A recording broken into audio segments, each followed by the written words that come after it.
shouting full of flair. Eric's got the banter on the midnight air. Grouch is crackling codes without a care. Rob's antenna reaching everywhere. Hamtubers on air once a month, you know. Yeah, live streaming those adventures, it's a show.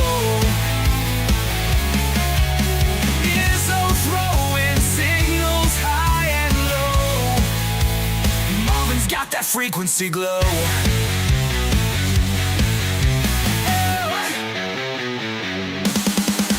Salty wall with tales of static gold.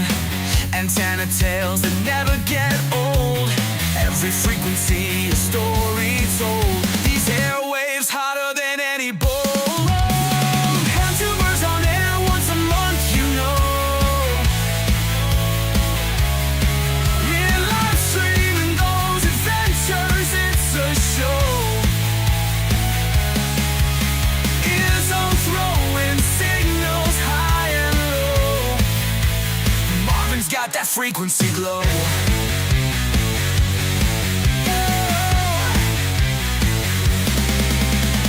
Waves crashing, stories passion, airways full of passion. Dial in for the action, every month it's satisfaction. Hamtubers on air once a month, you know. Yeah, live streaming those adventures, it's a show. It's a show. Izzo throwing signals high and low. Marvin's got that frequency glow.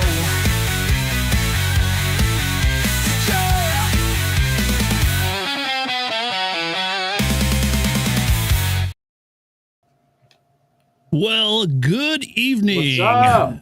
Well, how we doing, guys? What's up? Come on. Yeah, that's another one I need. I gotta get the what's up. Yo, pick up the phone. What are you giggling at? Dude, that's a staple of my generation for sure. Well, I Oh, will. I man. will first raise a glass to everybody that's joining us this evening. You know, cheers! Yes. And thanks for being here. Thank you again. Finish off my first Corona. I am Going drinking light tonight. the last of the Rhine guys. This is a IPA I pick up each year when I go out to Hamvention from Cincinnati. Mhm. The truth, it's really good. Transporting Yeah. alcohol across state lines. Yeah. I think there was a movie about that. Yeah. Good buddy. Yep. Yeah. So what did you bring for Carlos that was different from that? That was from Puerto Eric? Rico. Oh, I out to Where's Eric? I brought Medallia. Mhm. Not sure exactly how you say it. But it's a light beer. Maybe they do a regular, but like if they do a regular, it's not anywhere as common as it is as the light is. But it's a Puerto Rican beer. It's just a good light beer. And the Yeah. thing that was unique about those, and Carlos was telling me the rationale behind it. All the cans are 10 ounces. Oh, really? They're 10 that's ounces. They're a weird. little bit smaller. Yeah. And I walked into a grocery store and I was looking in the beer section, and like all the macro beers, your Miller Lights, your Budweisers, every single one of them, the cans were 10 ounces. Wow. But the bottles were 12. It is an odd thing to see, but Carlos said he thought it was because of the heat and It's everything like down there. So it's just, in Canada. you know, you got these smaller little pony beers, and not quite that small, but anyway, it's good. And coincidentally, a local beer shop in my town happens to carry it, so I brought some out for him. I brought some back from Puerto Rico with me. I brought leftovers back, but I drank those, and I think I actually finished them off on a Clubhouse live stream. But yeah. Cool. Clubhouse is good for that. Awesome. Man, you'll finish a six pack pretty quick on that sometimes, depending on not even paying attention. But So what's this brewery? Is this just a like part of We the have a brewery little that you guys Blackwell all go tonight. to with the YouTubers? Oh, Troll Pub. Yeah. So Troll Yeah. Pub is it's a restaurant, brewery restaurant. Or actually, I shouldn't say a brewery. They have somebody else contract brew a couple beers for them. Mhm. There's like they have like their own like some kind of brown ale. I drank a lot of that. And the Mm. last couple of years is good. But anyway, it's got a nice. There's a big area inside. There's a couple bars. There's an outside area which was nice for any of the guys that want to go out, smoke cigars or anything. There's a fire pit. If the weather cooperates, it's a real nice venue. And the first year we had really good service there. A bartender was amazing. He Mhm. wasn't there when we went back, and there is some mixed reviews the last time or two. But I know Kyle was willing to give it another shot. I think it went well. Yeah. I had a good time. I always have a good time there with everybody. It's fun. Now, how did you find about this brewery that you just mentioned that what you're drinking now? I just went into a gas station to grab some beers when we were out there like for the first time, and I was just looking to see if there was anything that was like Ohio from we were out there, and I saw this, and I was like, okay, let me grab it, and it was pretty good, and The rest is history. I've just gotten it each time I go out. I've never seen it in New York, but Mhm. it's good. So It's funny with like, I don't know about you, but when I go into a lot of like even like the typical local beer stores, like where we've got one in our neighborhood, and I go in there and I'm like, I always go there and I'm just like, I just get lost. Like you get this brain like lock where you're like, I can't find my beer that I usually go to, but then you're like, well, what looks good physically? Like you're not going to obviously know what it's going to taste like. And then you just like end up grabbing stuff. And I always end up grabbing the wrong stuff. I don't know what it is. I have to rely on others to actually realize, what a good beer is sometimes, because just some of the mainstream ones just, they're hit or miss sometimes. yeah, it's I got lucky with it, and they sell it in like the 15 packs. They sell big tall boys of it. It's all good. So yeah, cool. Awesome. All right. Well, hey, good to have you guys on. Mike, Tortoise Overland, thank you for coming to hang out with the Northeast guys here. We appreciate you. Welcome to the crew. Make yourself. You are. You are. I mean, in essence, we put out an APB a long time ago to a lot of different hams, and not everybody likes the live stream kind of format and being on video. So we appreciate you being here and hanging out with us, because it's cool. And heck, you earned your stripes with the Live Free and Ham live stream from the Near Fest. So after that, you were golden. Nothing could go wrong. Well, I appreciate the opportunity and definitely appreciate it, and I want to help as much as I can. So we're here. Sweet. Awesome. Cool. Well, we kind of alluded, I guess, in our thumbnail, Paul is just going to drop in via parachute, and we were going to just talk about anything and anything anywhere, which was awesome thumbnail, Mike, as always. You don't disappoint. I swear you should just make a business out of it. You probably like millions with all the YouTubers out there. They would like, just go to Mike. He'll hook you up. As I joke, I always say it. I call it my art therapy. It's I can't resist it. Even when Michael was like struggling with AI and trying to come up with a loop, I'm like, let me try. I got to try something, I'm not a graphic designer or anything. I'm just messing around and just having fun. But you just play. We You all just need play our one on creative YouTube. outlets. Yeah, true. Dang it! Just top Dude, my therapist tells me all the time that doing creative things is really good for your mind, body, and soul. So. Amen to that, my friend. Amen to that. Why we do YouTube, right? Somewhat. Yeah, funny, because like I don't know about you guys. Like, I guess we'll just kick it off. Before we kind of dive into. Real quick, I just want to ask you guys in the audience, because I know we're using a new platform to us. This is not StreamYard; it's something new. And Eric and Paul have done this. I'm seeing a little bit of a lag with Eric. And I just wanted to ask the audience, and then those of us who were here, you can just put something in the chat. Let us know if things look good or if something seems off. Definitely, pipe Yep. up in the chat or let us know, because we're kind of, this is new to a lot of us. So let us know if things Totally. seem off or whatever. If my face gets redder, it's Yep. just an Irish tan. That's all. So don't be alarmed. Mike is getting more casual by the minute. Eric is definitely a little laggy, at least to my view. Okay. Oh, interesting. All right. Well, I will And keep an eye on that, because I'm in the back end, right? Like, I'm not watching the live feed, right? So in the back end, nor am I. you're just a little laggy. I'm watching the live feed, and it is a little laggy. Huh. I being a little laggy, or are we talking just like everybody? No, Eric is. Nope. You are Just you. Just, of laggy. course, it's always, it's always just me. Why not? Just me. Insert Chinese overdub here. See, we're gonna go with the $5. Awesome, Jody. What was Thank you, that? buddy. Sorry. Yeah, Jody hitting that one up there. Hey, I'll go with what Jody said there. Yes.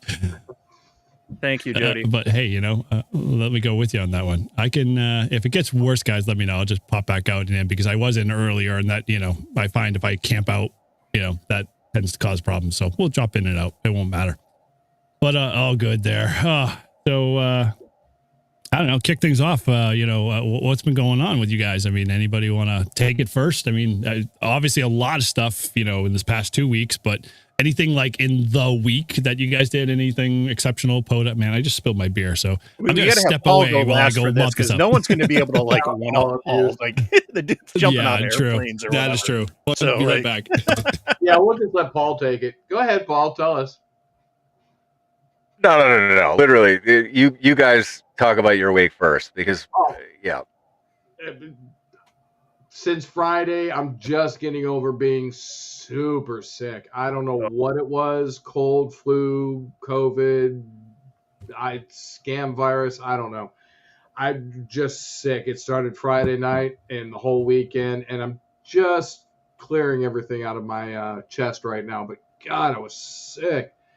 And I didn't want to do anything. Just felt like I got hit by 3 buses. So yeah, it's been a fun week. I'm just it's Friday. I've had this whole week. It's my vacation, and I've been sick. So great time to be sick on vacation. Yeah. Other than Isn't that always the way? Oh yeah. Oh man, that's crazy. Yeah, it's funny because I don't know about you, Eric. How often do you guys catch yourself looking at the SFI index and stuff like that and thinking, yeah, today's not going to be a great day to go POTA, and then you talk yourself out of it? Am I the only person on the planet that does that? No. No. I look, but not that often, but sometimes I'll look in advance just to see if higher bands are open or not, and to have an idea. Mm-hmm. And the only reason, 9 times out of 10, when I go out to play radio, I don't have a lot of time. And if I'm using, a go-to antenna for me is a 17-foot telescoping whip, which is pretty quick to, tune up or whatever. But, honestly, you'll feel those minutes every time you got to get out of the car and change bands or something, because you're like, oh, let's give 12 a chance. And, crickets. And so you just spent that time, getting set up, tuning, and now you're going to go back out and all right, where am I going to go now? And now I'm going to, it just takes time. So sometimes I'll look more for that, but if I have time to go, I'm going to go. I've gone out and when there's solar storms and we've, struggled with 100 watts to get, the minimum contacts, but I look at it as a learning experience when you have to slog through that. So what it's like if it happens when you're out there, but I've never talked myself out of it. It looks like the chat is telling me that I am more Bruce Lee-like today than I am normal. So let me pop out of this. Yeah. Let me pop out of here real quick. You guys continue the crew here, and I'll get my self back under control here. I'm glad you're feeling better, Michael. My son stayed home sick from school today, so I'm like crossing my fingers that like it's not gonna manifest to anything else for anyone else in the household and stuff. Because like it just, I got two kids in two different schools, and then they are all involved in different after school activities, and so it's just like a petri dish, and it's like it just spreads, and so Dude, it's like I work out in the public. I work commercial radio. So I am every place, hospitals, you name it, old folks' homes. I'm everywhere that the people are sick. And I literally have felt great Thursday going into Friday. Friday night, it just hammered me. Saturday, I didn't get up until 2. I was done. And kids going in and out of school. It is a petri dish. I told my kids, I said, you want a good immune system? Start licking the handrails at school. Yeah. You'll have the best immune system in the world. Like Keith Richards. Exactly. Get that Keith Richards immunity, man. Oh. Hey, Paul, I have one question for you, sir. Okay. How do you not eat your beard when you're because it folds all up when you're every time I see that, I just start laughing my head off because your whole mouth disappears and all it is eyes, nose, and goggle.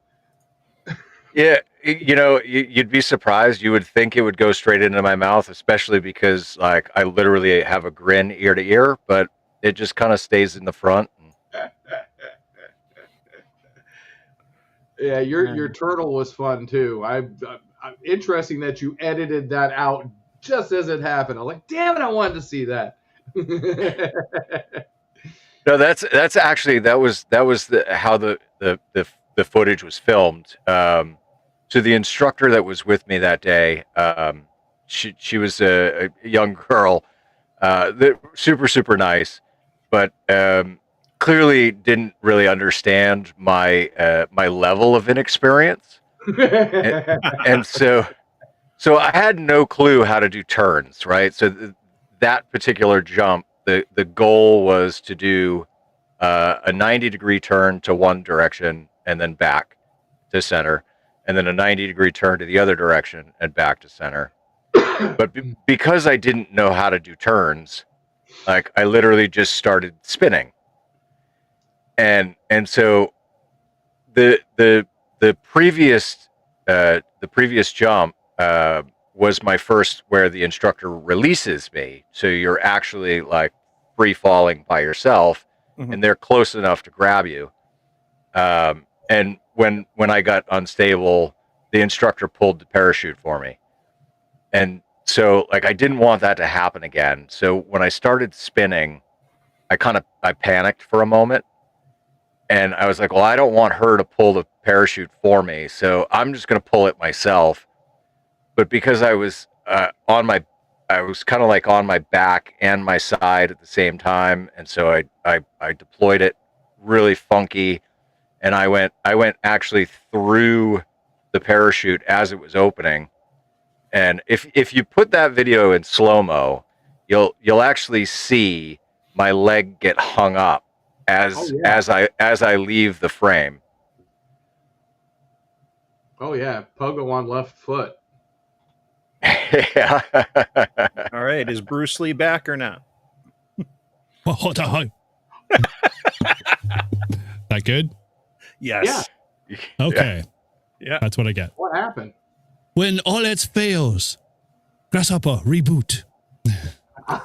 It's literally my life. Did you try turning it off and turning it back on again? Yeah, I did. Thanks. Did you make sure that it was plugged in, sir? Radio Shack. Relax. Nice. All right, we're good. Okay. What did I miss? Eric talking about getting sick and turning in the air. Yeah. All flipping over like a turtle. It was, Because he likes his belly scratched. That's why. Rubs are better. Yeah. Yeah. Whatever. Rubbed, scratched, poked. you let me know. Yeah. So today it was kind of one of those things that was trying to allude to is that I lured myself into a POTA problem where like I can almost convince myself not that I should go out and not and do a POTA. And so I was like, all right, fine. So I argued, like I literally is like that moment where Cameron sits in the car and argues with himself in Ferris Bueller's Day Off. I was literally having that discussion with myself over and over, like, do I go? Do I not go? And so finally I just said, screw it, popped open the app after where I was and ended up going to activate Saugus Ironworks. And when I got there, it was really cool. But of course, like I pull into the parking lot and guess what? I get a weather alert saying, hey, it's going to rain in 15 minutes. And I'm like, big old F you, like right there, you know, right in my face. I was like, you know what, I'm going to challenge this. And so I set up all my gear and I was like, okay, let's start. And I spun the band I was just on 20 because I figured that'd be the fastest way. And 20 was literally like, it felt like a ghost town. I could spin all the way up the general band and it was just like static the whole entire time. I didn't hear anything. Like there wasn't even like a hint of a small station. I was like, am I not plugged in? Like the whole 9 yards, just kind of arguing with myself over like what I wired wrong. And, you know, lo and behold, I found like one POTA station out of the blue. But yeah, so long story short, I'm like looking at my watch, watching the weather, thinking, how am I going to get 10 contacts in? So I said, screw it, I'll start calling CQ. And literally, I think everybody came out of the woodwork because I had a direct pipeline. You ever have those times where you just have a direct pipeline to like one state? And it was Tennessee today. So everybody was coming in from Tennessee. So yeah, I got 11 contacts before I started to get super soaked fast. And I was just like, okay, well, at least I feel better. At least I did a POTA. So I will say the only time that I will ever debate with myself on whether or not the conditions are the reason why I don't go out is if the K index is over 3, I just go, no, it's not even worth my fucking time. Like, why so? Otherwise, you know, no. So like, I mean, any of the other solar conditions, right? Usually it's manageable, right? But when the K index is like 3 to 5, you're not going to get out. Like it's just not going to work. So that's the only time I'll go, nah, solar conditions, fuck it, not going. Yeah, this week's been terrible with solar too. So. Oh, the sun's, she's an angry bitch. Oh yeah, she's been firing off. Scorned woman. So I don't know. Well, no disrespect to the ladies. No, that definitely not. Well, the HF bands may have been garbage, but I had some fun on 6 meters, so that's cool. Yeah, dude, I really wish I could have done more out like activating, like where you had. I saw your video, Mike. It was awesome video, and I was just like, I should have just not done it from my shack because I'm just not in a great place for like 6 meters, no matter what, and I didn't have a vertical to like make it really worth my while. So yeah, I heard nobody at all at 6 and around here on 6. Yeah, I didn't hear anybody on 6 at all around here either. It was quiet. Yeah, it's going to depend. Like I was able to do what I did because of the ham density where I am is like the best way to put it. Like we have a LAR club. There's a lot of hams in the Finger Lakes region. And, you know, I put the word out. We got a lot of interest locally. There were people locally in my county going out to do POTAs on 6 because of this. But I was so humbled with some of the comments and the emails and stuff I got when I shared this on the POTA page and QRZ and everything else. And even after, a lot of people were like, nah, we tried, we didn't get anything. But then there were others that were like, man, I got from Texas to Washington or New York to Georgia, and some of these other things. And they were just blown away. And I know it's a challenge. Like for me, I don't spend that much time on it unless I know there's going to be activity because I never have a lot of time or as much time as I would like to spend playing radio. But, you know, it's a chicken and the egg thing sometimes with the, you know, band being open or people not being on the band. You know, it's like, do you need the opening or do you need the activators or what, you know? And it's just, if anything, I just hope to generate some interest, and encourage people to give it a shot. So, and it seems like it's working. You seem to have like the magic button. I don't know, or you've been like granted or gifted like through all of the HF gods of like, Mike will forever be known that every contact will be made on 6 meters with Mike and VHF and UHF, you know, because like literally you've done a video, and every video you've had, like, especially when you do the high bands, it's like you're making contacts. I'm like, I go out there, I could have like a tower, and I'm like, why am I not making one contact? So it's just like, I don't know. Yeah. Well, for anyone that didn't give it a shot or was discouraged or wants to try, the summer months, they say 6 meters opens up. And in June, there's the VHF contest coming up around the 14th or 15th or so that weekend. And you're going to see a lot of activity on 6 meters, whether it's on FT8, sideband, CW, because there's going to be people contesting out all over.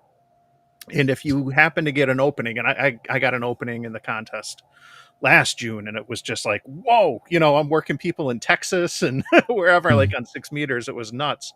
But, you know, that's a good time to get on and play, even if you're not contesting, whether it's VHF or trying something new like RIDI.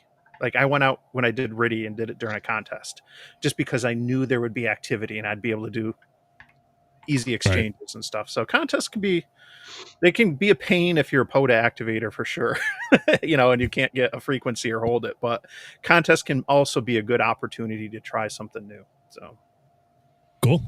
Yeah, I'm definitely going to have to, it's on my bucket list. I want to start doing more for sure. I've got a POTA question. Yeah. Ask away. Okay. I didn't know we raised our hands here. Anyway, so I have not activated a park. I have not gone out, but I have hunted my butt off.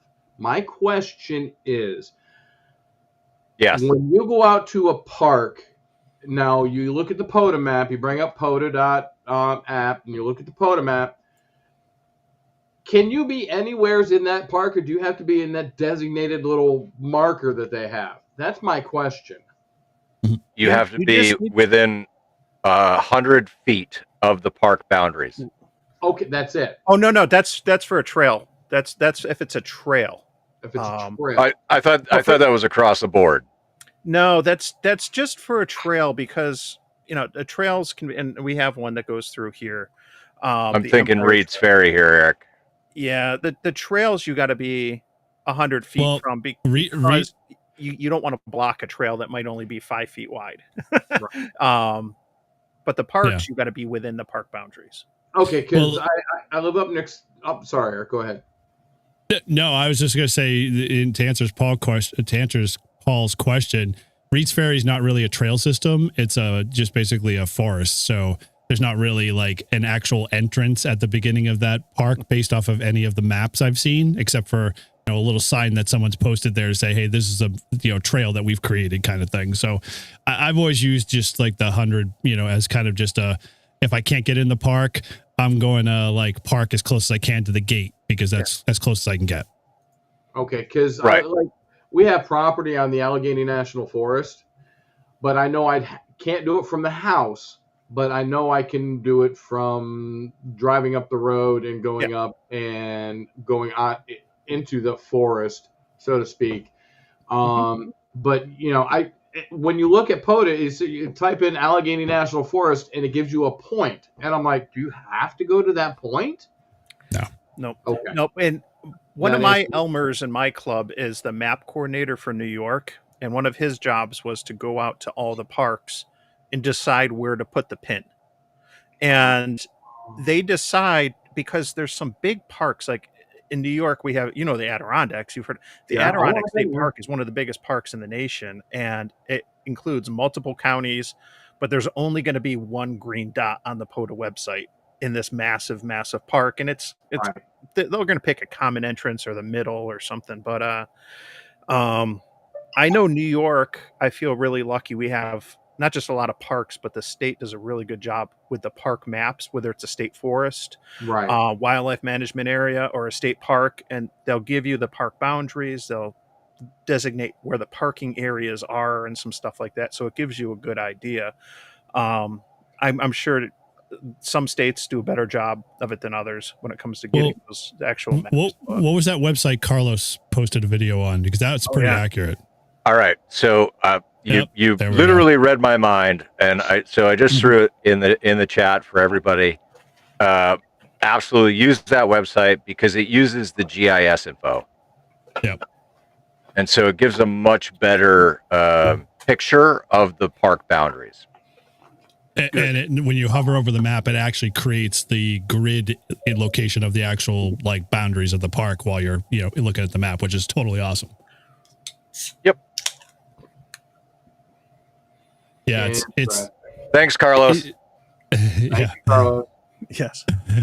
So Tortoise, I would say, use your own discretion, for most of the parks you go to. Like I know there's a park out on the Cape, right over by Marconi's museum that's nestled in a private neighborhood. And there's no like real big access to set up. It's all fenced out and stuff like that. And so I've always just operated from the truck in the parking lot or just a little bit, in the general area, but it's not, you just got to kind of be like, the biggest thing is don't be in the way of everybody else. Like don't put up an end fed that runs across the parking lot where people can take it down or, whatever else.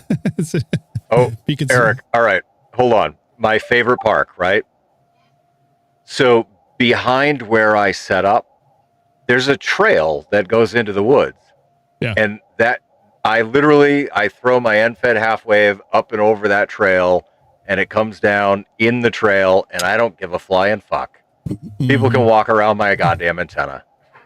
I remember a few times I'm like, hey, guys, there's an antenna in the tree. They're like, oh, what? And then dunk, they hit it. And it's just like, yeah, that's the antenna we were telling you. That's it. They're like, oh, sorry, no problem. Yeah, it's you try your best. That's all you really can do. Like there was a neighborhood in, oh man, I can't remember where the city was. It was somewhere in the northern part of Rhode Island as I was on the way home, and it was literally like kind of on the bend of a neighborhood, and there was not even enough place to park on the side of the street because the woods was so thick I couldn't even get into it. So I literally had to I just threw my wire antenna out my window of my truck and let it hit whatever trees were like kind of hanging. So I have this like 6 foot wire, 6 feet of the wire from the edge of the passenger side door going out into the woods. I've done some crazy stuff. It's just insane. Like, you just do what you got to do to make it happen, right? Well, in Massachusetts, there's a couple parks in western central Mass that I was like, let's look and see what parks haven't been activated yet. And they're the tiny little islands in the Connecticut River that is designated a wildlife refuge or something. I'm like, all right, so let's get the canoe or the john boat out and let's go activate the little island.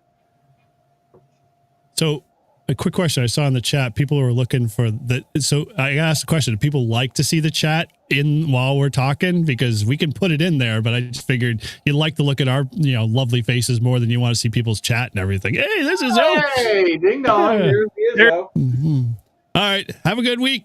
Nice seeing you guys. Thanks for joining us. Just kidding. At least Michael sent me the link. Yeah. Bye, Eric. Bye, Eric. Okie dokie. Then we're done. Boy, do I know how to end the show. Yeah, you do. Oh man! So Izzo, we did post the link at least 3 times in the channel there, so that's okay. Listen. When you got nothing better to do, I want you to scroll to like April, and there is nothing in there. There is the beautiful thumbnail that MAK did, but I can't find nothing. I posted it to Mike. You posted Izzo. I shared it again with Izzo for him. My head's about to explode. It's gonna explode, man. All is good, man. This is why we have multiple systems and safety nets and double parachutes and. Yep. So I got to ask, Izzo, are we in the underground bunker tonight? No, we're in the garage tonight. That's what I thought. This is a little different atmosphere. I'm not used to seeing pipes and buckets and air taps. Yeah, and the shovel, because every good Italian has shovels. Has a shovel. Has a shovel. Mhm. seriously. Yep. And it No, ain't for I took- gardening. Yeah, for gardening. I took down the the Eskimo tent because basically it's winter's Gets over. hot. I think. Yeah, it does, but I missed it the last week or so. It hasn't been all that warm here on the Yeah, Connecticut that's coastline.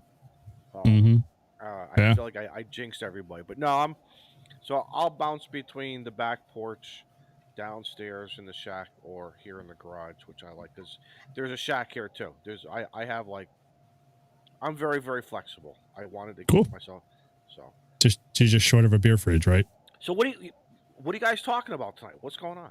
What did I I, miss? we, I was gonna say we're not really a whole lot of anything interesting, but all good stuff either way. We were just talking POTA though, so Yeah.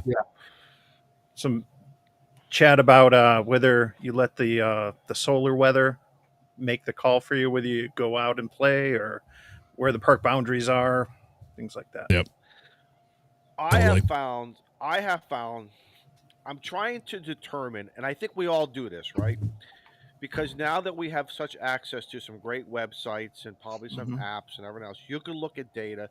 We know it's about what? I think according to Tamantha, for what we learned, I believe it's anywhere from 3 to 6 hours old. But it's still a good reference, I think, for us, including going to spotting pages, turning on your radio.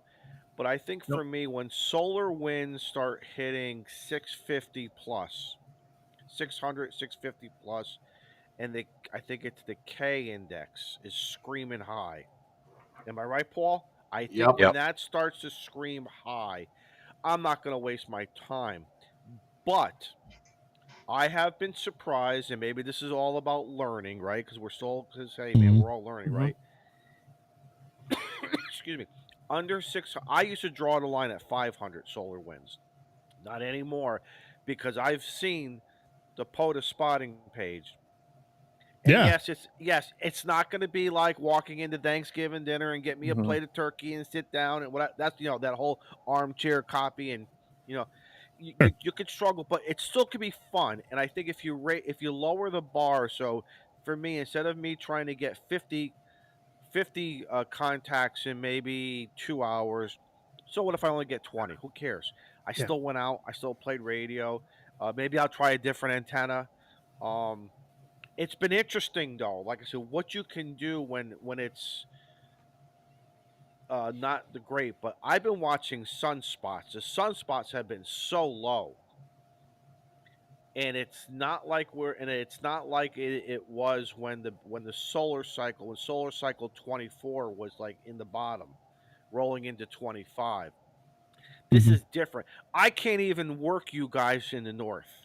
I can't work Mike. It's very, very weird. I'm having trouble getting into Virginia. Some guy was down in D.C. at the National Mall. I think it was last night. I couldn't even hear him. Now, we could all talk about different antennas, but it's very weird. Do you guys agree? It's just very weird atmospheric conditions, and I don't even know. Yeah, it has been weird. Is it the guys with the amplifiers who are and the beams who are really being heard and making? I don't think so, because like today was a perfect example. Like I was saying to the guys earlier, like I felt like I didn't connect my radio to an antenna because all I heard was just kind of static through all the 20-meter band. Right. And then, I heard one station kind of pop up and then I kind of gave up. But I looked at the spotting page and there was over 30 spots. I'm like on 20 meters alone. I'm like, Christ, really? Is there a glitch in the system? Like there's 30 stations out there activating and I can only hear one. Like that just blows my mind. And so, I threw out a call and just called CQ because at that point I was like, okay, I just need to get 10. And please just give me to that 10. I am loving Polo. Polo is so encouraging of an application because as you start to add contacts, it gets closer and then you don't have to watch the little number at the very top that says how many contacts /10. It just pops up a nice little tree and says, hey, you've been activated. And you kind of move on and you're like, oh wow, I've already got 10 contacts. Cool. I'm good. So, I love the encouragement. But it was that Polo. That I gotta tell you something. If I had the opportunity, last week, or was it last week, to get out to Xenia. I would have loved to give Sebastian a big handshake and hug for all his work, but because I really, really enjoy. And again, it works for me. I know there's many other softwares out there, and what do we say? Just like antennas and radios and everything else, go find what you like and what works for you, and go Yep. have your fun. Yeah. But I gotta say this though, right? So how many of those apps will take direct feedback and go, okay, I have a solution to that problem. So for example, right, I've been a beta tester for Ham2K for Polo, right, since the start. Oh, really? I didn't know that. Cool. Yeah. But I use a Kindle Fire tablet, Hmm. and the beginning of April update, it stopped working on my tablet. It would force close every time I opened it. And so Yeah, I I remember reached that. out. Yeah, I reached out to Sebastian and I said, "Hey, listen, like I love the app. I love beta testing this, but like it doesn't work anymore." And so he was like, "Okay, I know what the problem is, and it's an issue with older devices." So he enrolled me in the beta testing program for Ham2K Lite, and wouldn't you know it, like that works perfect on older devices. It's got all Nice. the same functionality. It's light. Interesting. Goes great with the beers you drink sometimes. I don't drink light beer. So tell me if this is true, because I'm still like, I'm not listen. I am an appliance operator when it comes to computers, smartphones, tablets. I don't submit my data usage reports and other. There's always somewhere in these apps where, do you want to help the control? And I always say no. It's none of your business what I'm doing. I'm not sending you, even though they could probably still see everything I'm doing and everything. But Mhm. Ham 2K Polo, I do, because I want them to learn from me of how I am using it, and if that could help them in small, teeny, tiny way, as we say, a salute. Take it. I don't care.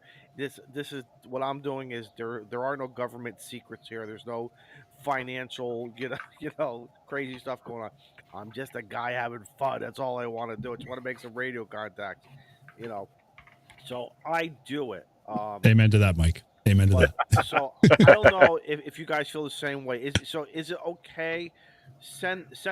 I'm not sure what they really do with that data. Is there somebody somewhere looking at this stuff saying, look at him, Well, or he had a crash if report, or he had a bug. if I switch my ham radio hat with my IT hat, Izzo, it's all scrubbed of most of your data being about you. It's just anonymous kind of or anonymized data, as they kind of say. So the stuff you're sending to them is probably just more of like, hey, the app crashed at this level, or you had an issue with doing a lookup here or something like that. And it's just mostly just like bug fix kind of stuff. So you are helping them 100%, with being able to make it better.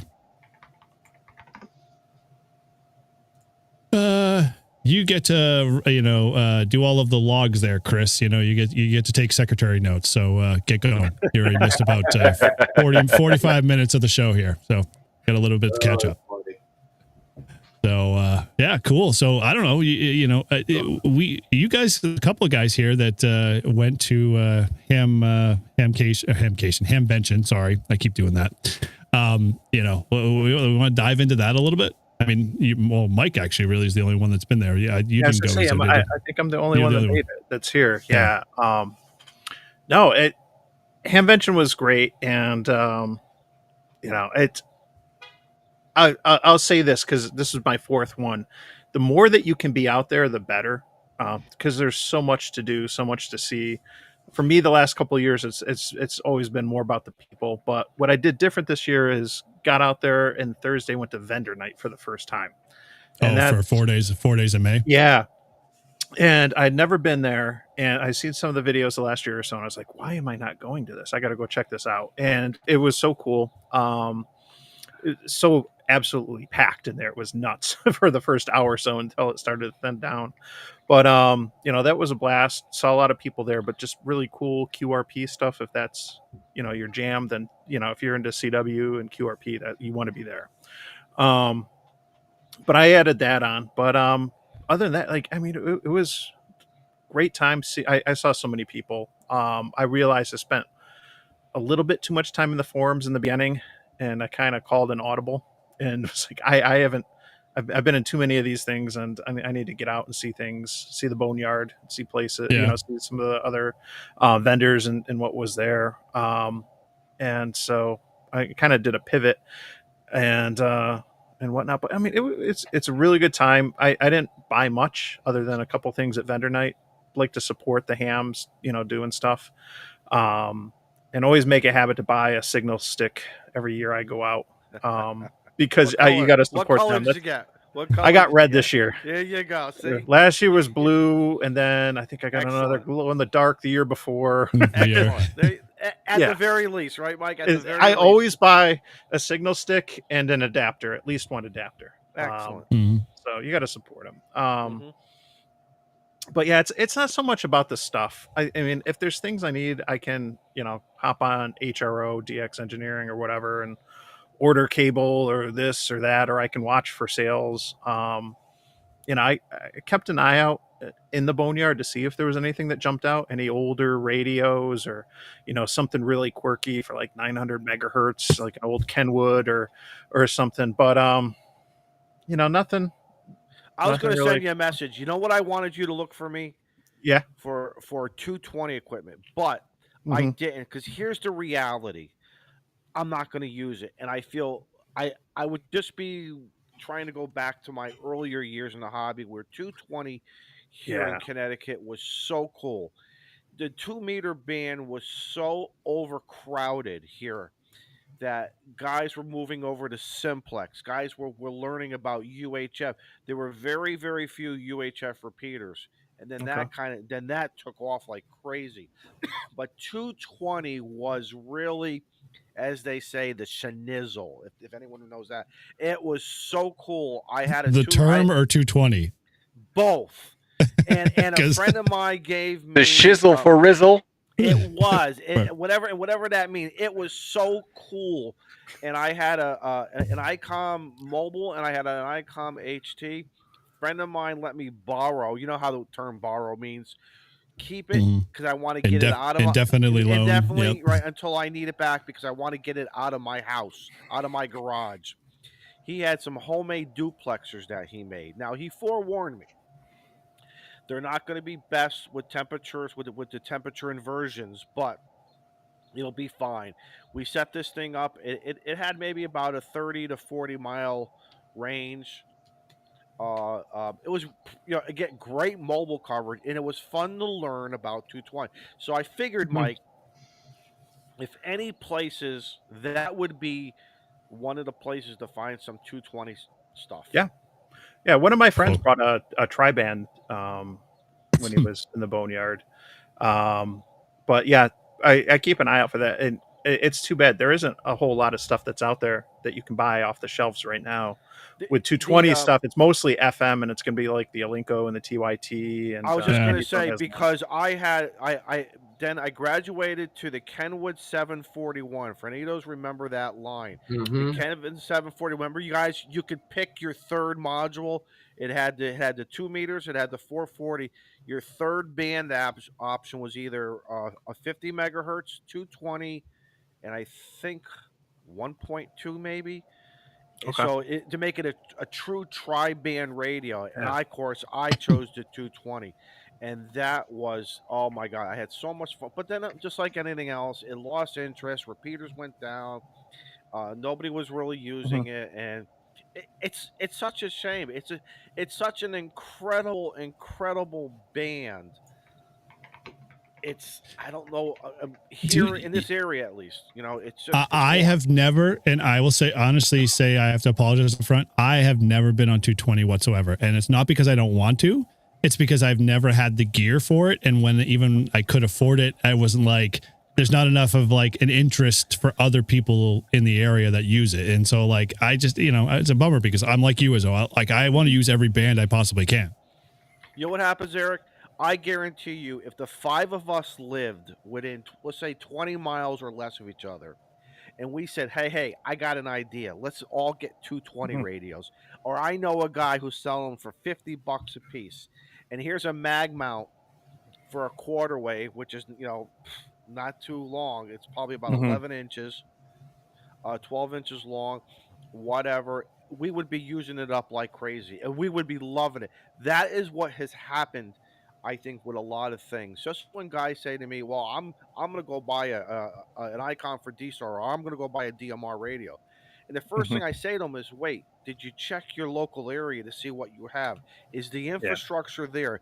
Because if the infrastructure's not there, you're not going to be happy unless you try to pair it up with something like a dongle device or an whatever. You got to pair it, but do your homework first. Just don't dive in and get something because you could possibly very Mhm. sadly mistaken hurt. And that's the last thing I want to see as a ham in this hobby. Because what happens? They have the potential of walking away from the hobby totally. I don't like Yeah. that. HF is the only place an HF rig you're really not going to get burned. You're not going to get burned. No, Hey, there's plenty of it. Yeah. Exactly. There's plenty of activity somehow, Yeah. somewhere, some way.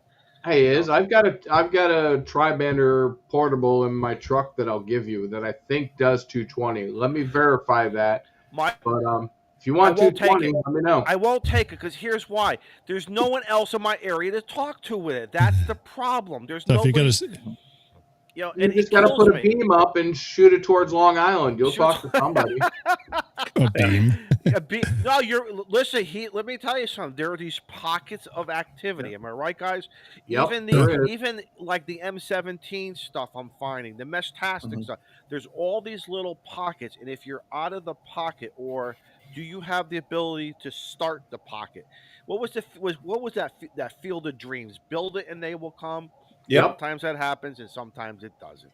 And but don't do that to me, Eric.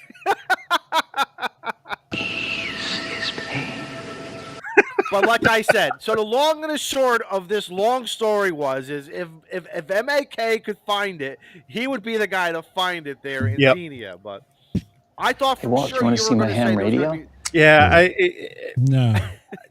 A 220 radios are always like on my radar because I've just got a couple HTs that'll do it, and but I do have the elk log periodic, so like a Yagi, which I mean that turns the 5 watts into more like 15 or something, makes it a little bit more respectable. Right. But it'd be nice, like you guys always hear me say, I got the shirts, leave no band behind. It's kind of it becomes a chicken and an egg. Like I know, right? Use it or lose give it. AM a and, chance. There you go, Paul. we've lost part of 220, never got it back. And Yeah. it could happen when 900 megahertz in the near future. And those are and 220 and that are those are bands that you don't see a lot of stuff for. So it's not easily accessible. And then that's why I said, chicken or the egg, because you can't easily get radios that'll do these bands, or is it because you can't get those radios because there's no activity? If you need 900 radios, let me know. I have a Really? boatload of them. See, guys, we were using the 220 stuff to link when we started having these ideas. A very close friend of mine, he passed away. He's a silent key. He silent keyed in 1998. He worked for the government, but he had access to a dumpster. So you know what that meant. There were a lot of cool stuff, and he got authorized because they were just literally throwing it out. They were not grinding it down; they were throwing stuff out. So when it came to one time we were having a bowl of ice cream and cigars, that seemed to give us a lot of initiative to have some ideas. And a lot of ideas get written down on napkins and all this other stuff. We started using the 220 stuff because it was legal to link the repeaters, and that's how we started fooling around with linking repeaters here in the state of Connecticut. And it was fun. It was fun, and it was legal, and it was a great way of making it happen and everything. So, there Cool. you go. Yeah, interesting. Yeah, I would love those modes. Like high bands in general, just for me, are like exciting to want to get into, but I keep putting them off in my mind because it's like in order to actually really have the fun you want, you gotta throw a little hardware at it. And Mike has shown me a different way for sure that I don't need to do that. But at the same time, I hang around with people that are rovers for VHF, UHF contests, and they've got multi beams, multi stacks, and you look at that going like, okay, I got my HT and a nice arrow antenna. Let's go like the play. little train. This like is the fun. little train. I think I can. I can do it. Exactly. But What's killing me? You know, Tuesday night on Clubhouse, we had Kim K6YYL. yeah, And she was talking about over on the West Coast. She was listening driving by a POTA, and she could hear them calling out on 2 meter 652. I have tried on many multiple POTA activations of calling the 652, and the cows do not come home. There is just like, come on, where the heck is? And I've even done it on a weekend. So you can't say, well, Izzo, it was a Tuesday, everyone's at work and this and that, the retirees and this and that are on. But it's so hard here in this, at least in Connecticut. Now, again, I don't know about Western New York, Mike. I'm not sure where you're located. And Eric and Paul, New Hampshire, but Southern New Hampshire. It's just come on. I don't know where these pockets of activity. So if there's nothing going on, I'm really not going to waste my time and do it. I pretty much given up using 652 for a POTA. We had Amy on our last episode, AG7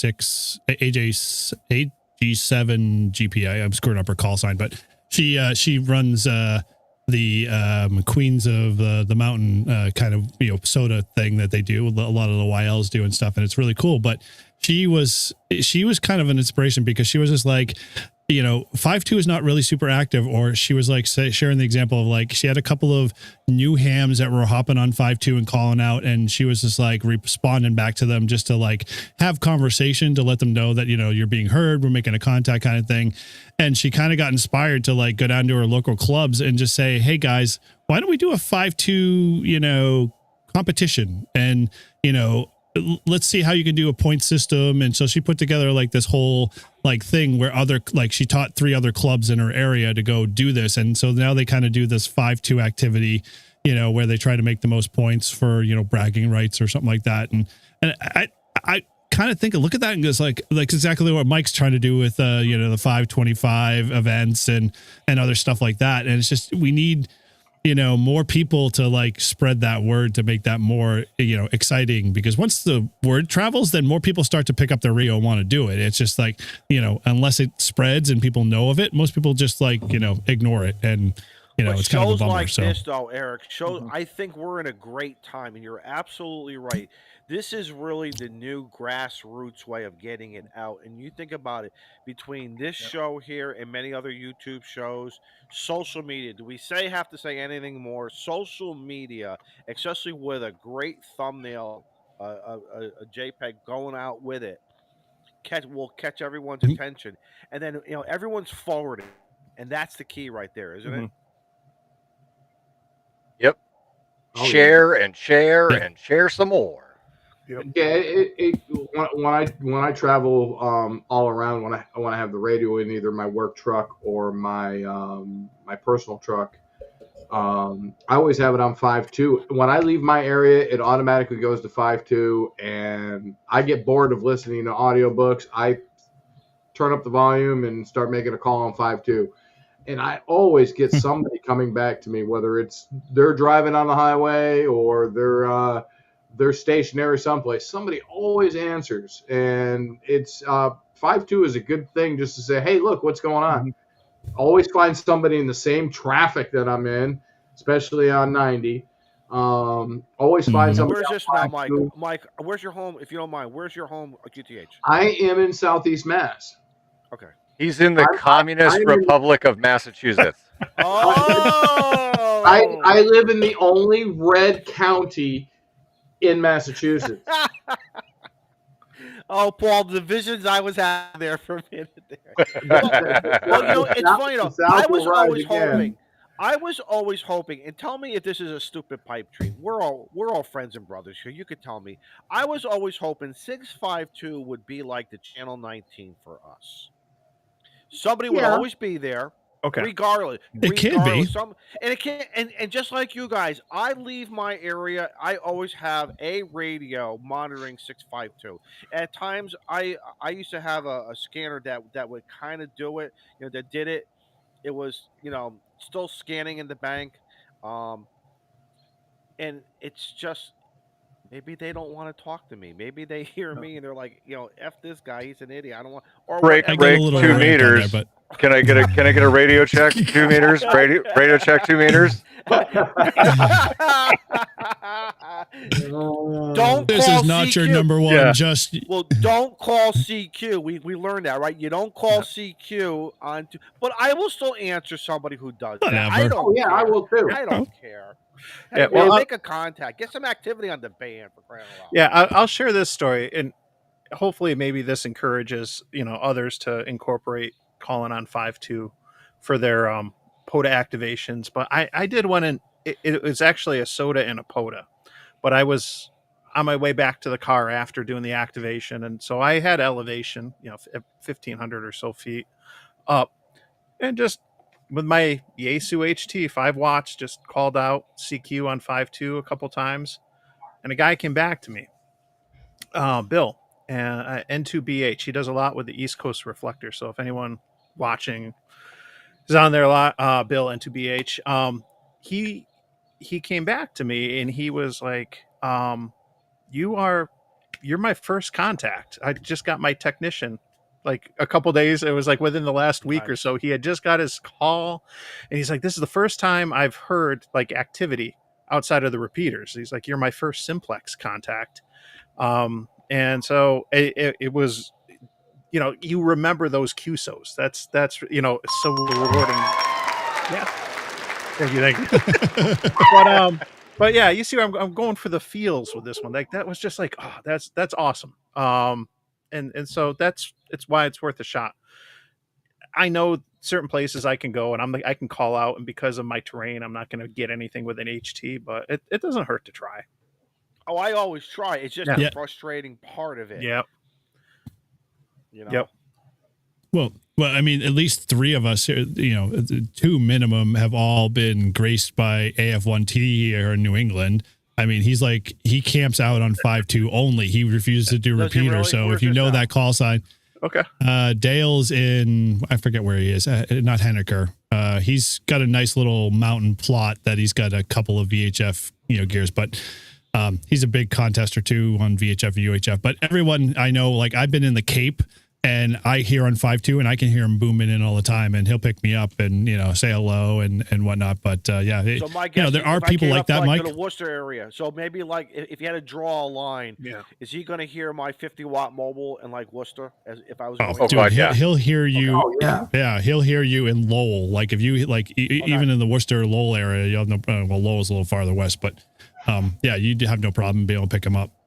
Interesting. Okay, well that's good to know. He's always there, but 5.2, like I think there's a problem, and I don't know if we want to go down this rabbit hole, but have you guys noticed that somewhere along the line somebody's taught other newer hams or just hams in general that the MO is to quickly get on 5.2, say hello, and then get off and like clear the band, and they always end it with hey, it was good to make a contact with you, but we're gonna stay clear of the Gotta frequency. keep the frequency clear.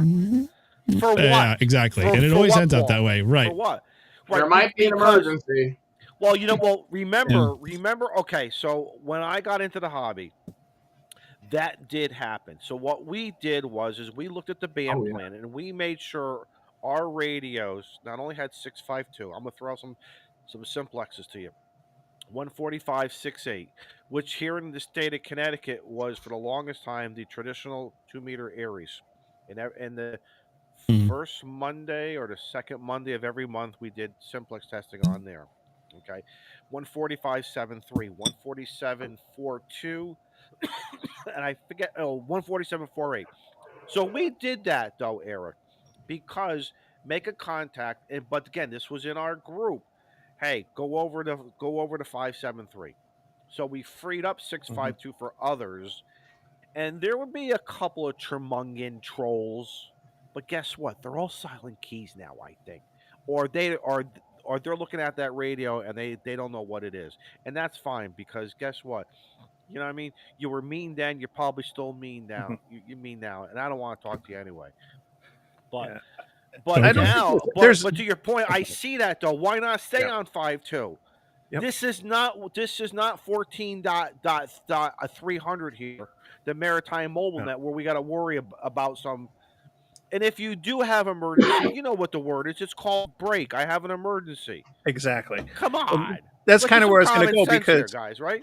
it is probably the one person on the stream that's done a POTA on 2 meters on 5.2 multiple times and has had a pile up on 5.2 and worked it. Like you can do that and manage simplex on the frequency in a polite, considerate way where you take a quick pause, any Excellent other point. traffic real quick, and stuff. Even if you're doing a rag chew, you can still break in between, see if there's anyone else out there that wants to break in or needs a frequency. And Mike, I used to call them the bridge trolls. Do you remember the days of reading about the bridge troll who wanted the money so you could pass on the bridge to get to the other side? That's what these guys used to sit there on their frequency to keep it open. Maybe for HF, I can kind of, if a net's coming up, that gentleman's agreement that 15 minutes before, 10 minutes before, I get all of that, and that's respect. I will do that. I will move, or I'll quickly say hello. Give me your call. I just made a contact. Now that's one in the bucket. 9 more to go. That kind of thing. But here on the upper bands, VHF, I don't know, what are we holding it for? Well, it was interesting when we did you see a little bit of this in my activation video from when I went out on 6 meters that came out the other day. We started on 525, 525, the calling frequency for 6 meter FM, and at the time I had 2 operators with me, so we had 3 of us in the park. A 4th guy showed up a little bit later because he came in from Buffalo. But we started working the frequency, and after about 2 or 3 calls in, we got a park to park. And the op who we get park to park was across the county in a 3-fer. And he says, I'm just getting set up. He didn't even know his park numbers. I give him the park numbers because I know those off the top of my head. Right. And but after we do that and we finish, he works all 3 of us. Other guys that we just worked that were monitoring 525 jumped in and they wanted to work him. And he was doing his first 6 meter POTA. He was excited to get content, and I was like, and I mentioned this video, just I love hearing that. take the frequency, take it for a while. Right. We're out here at the park goofing off, we're fine. And then he's like, all right, here, I'm going to give it back to Mike, and I'm going to QSY to 5.4, which is the alternate. And so the other park goes there. We take it back over. I mean, he sends me an email after, thank you so much for yielding it and doing this, that. It's like, nobody owns it. We're being polite, considerate, And I know other Hams people helping hams.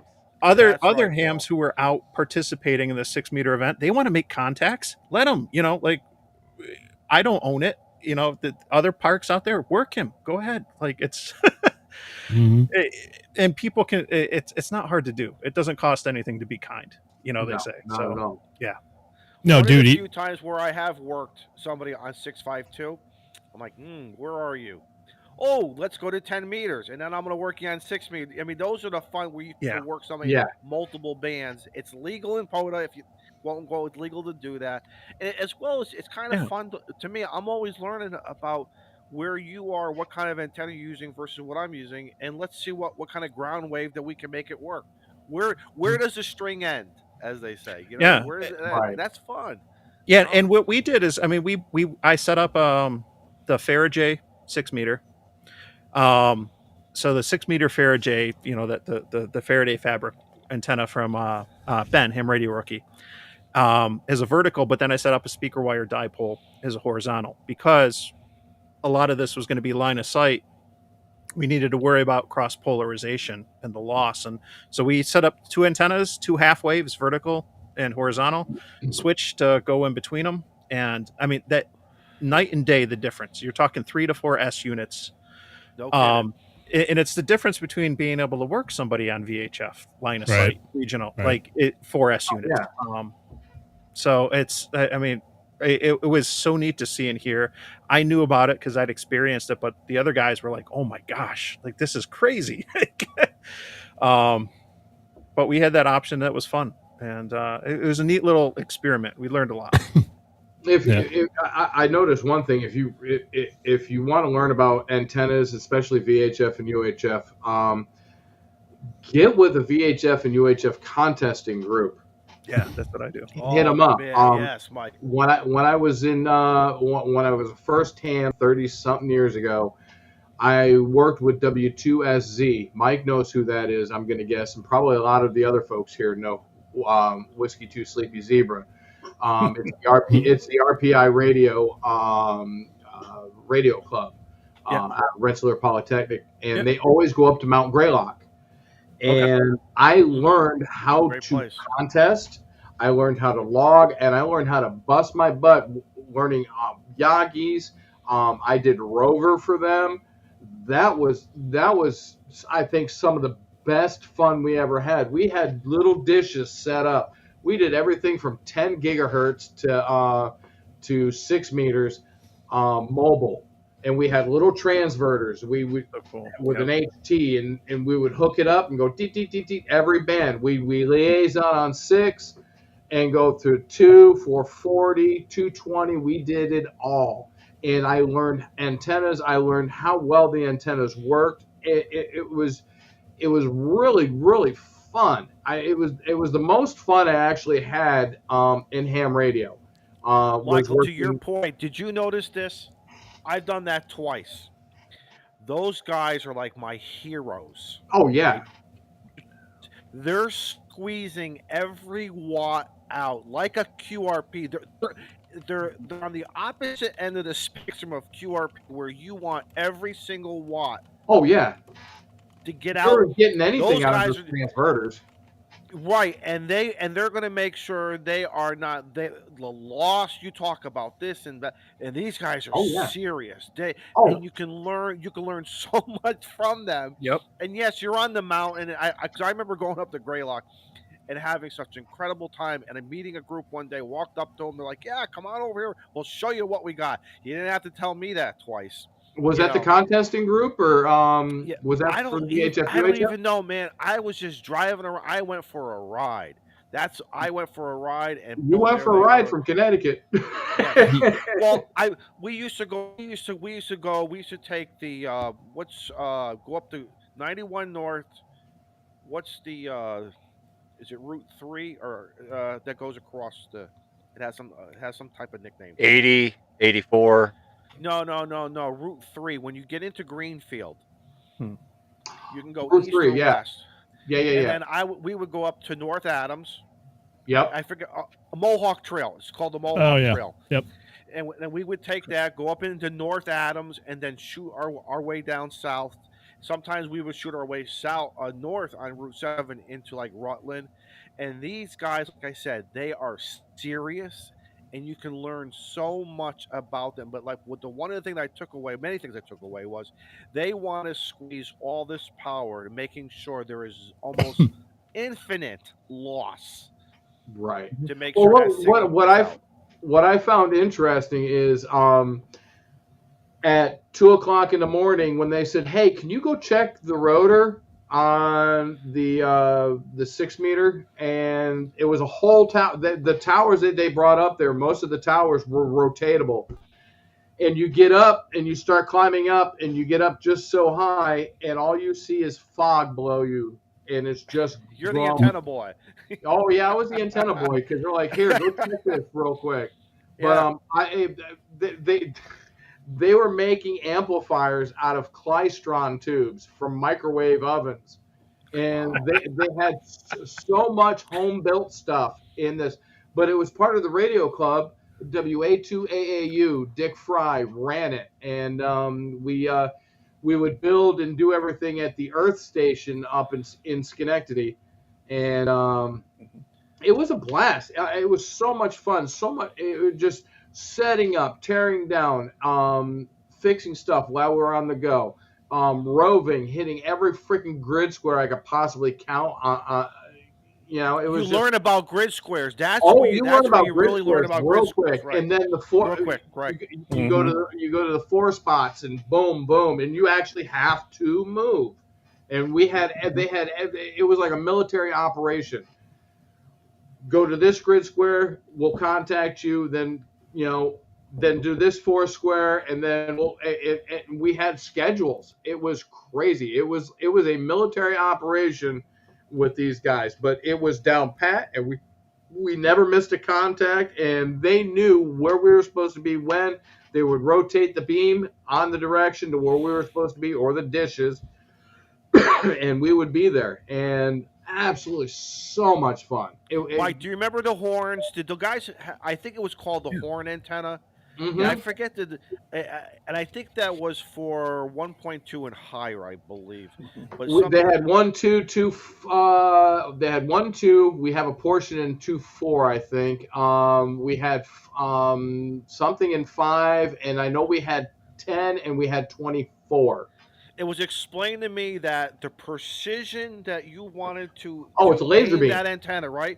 Because if you moved it, if you think you moved it maybe a half an inch, you were really changing really where that signal was literally where they wanted Oh, to yeah. go, and they didn't. So they were very precise of where they wanted All, to aim that we, signal. we had the tin can antennas, basically. It's a coffee can, and we had them all lined up on a piece of wood on a tripod with each antenna, and we would aim that towards Mount Oh, I love Greylock Love and it. get it straight. And then we would go from transverter to transverter with a portable and make the contacts. And I tell you what, it was so much fun.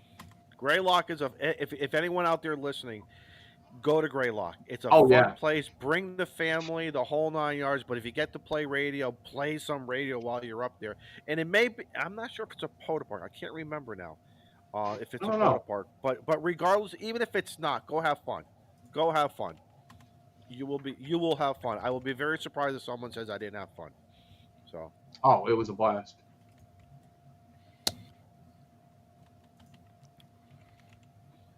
I changed my background for you, Izzo.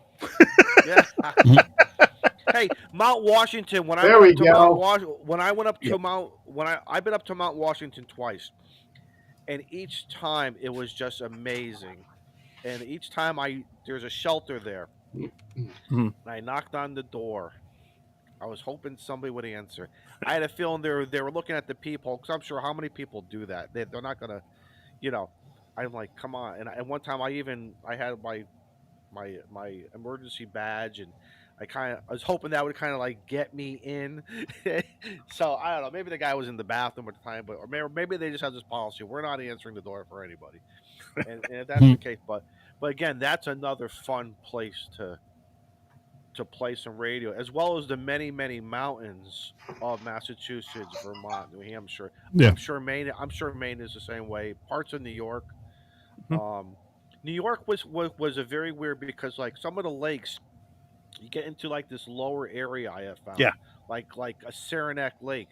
Beautiful area. Oh, I love But Saranac when Lake. I got to the cottage of where we were, I think we were kind of in a bowl. So it was kind of weird. It Yep. was just kind of a weird, but Hey, Izzo, just for your information, Mount Greylock State Thank you. Reserve is US 5.5. 5635. okay, Yep. good. There's some inspiration to get back up there, to get my butt back up there then. Yep. Pac-Man Ananoc is the same way too. My kids, Yep. my kids might have been in diapers when we brought them. So there you go.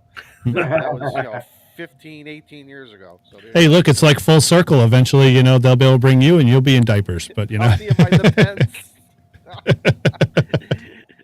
Dad, where's your dude wipes? Where in my Poda bag? reach deep, Yeah, kids. I say Eric makes a good comment there. Talking about the antennas and the dishes and stuff and the gain, and that you can learn. And I'll just kind of close that whole VHF loop with.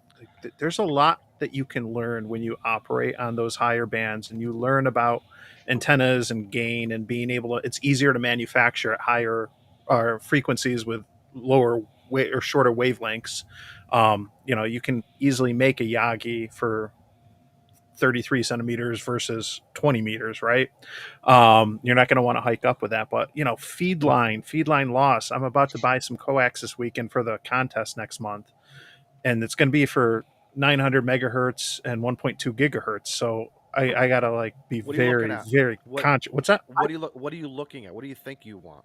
I'm going to get probably a 400 from ABR. I was playing with it at Hamvention so I could make sure it have enough flex for portable use, setting it up on a brief mast and running it into the car. But being able to at least get the antenna up, 10 feet or something. I'm very happy with their product line. Matter of Yeah. fact, I saw a great video last night. I was bored and I was going through their YouTube channel, and they were breaking down. I think it's the 240 model number. Mhm. Very interesting. And I think Yeah. all these years, here I am worrying about these numbers, and I'm Mhm. buying it. And plus, the stuff is all direct burial now. If you want it, it's good for 20 years. Some stuff is a little bit more. They've really come along with them, and other companies have come a long way. I think you may want to, depending on your length, Mike. You may want to find some LMR 600. I think. Okay. I think look at that. I don't know if it's going to have the Right. flexibility, but I think if you keep anything under 50 feet. Yeah. Yeah, if you run an LMR 600, there's two versions. There's a hard plastic version, like kind of like LMR 400, but with the 600, there's a rubberized version that's like Superflex, and then there's a harder version, which is like LMR 400.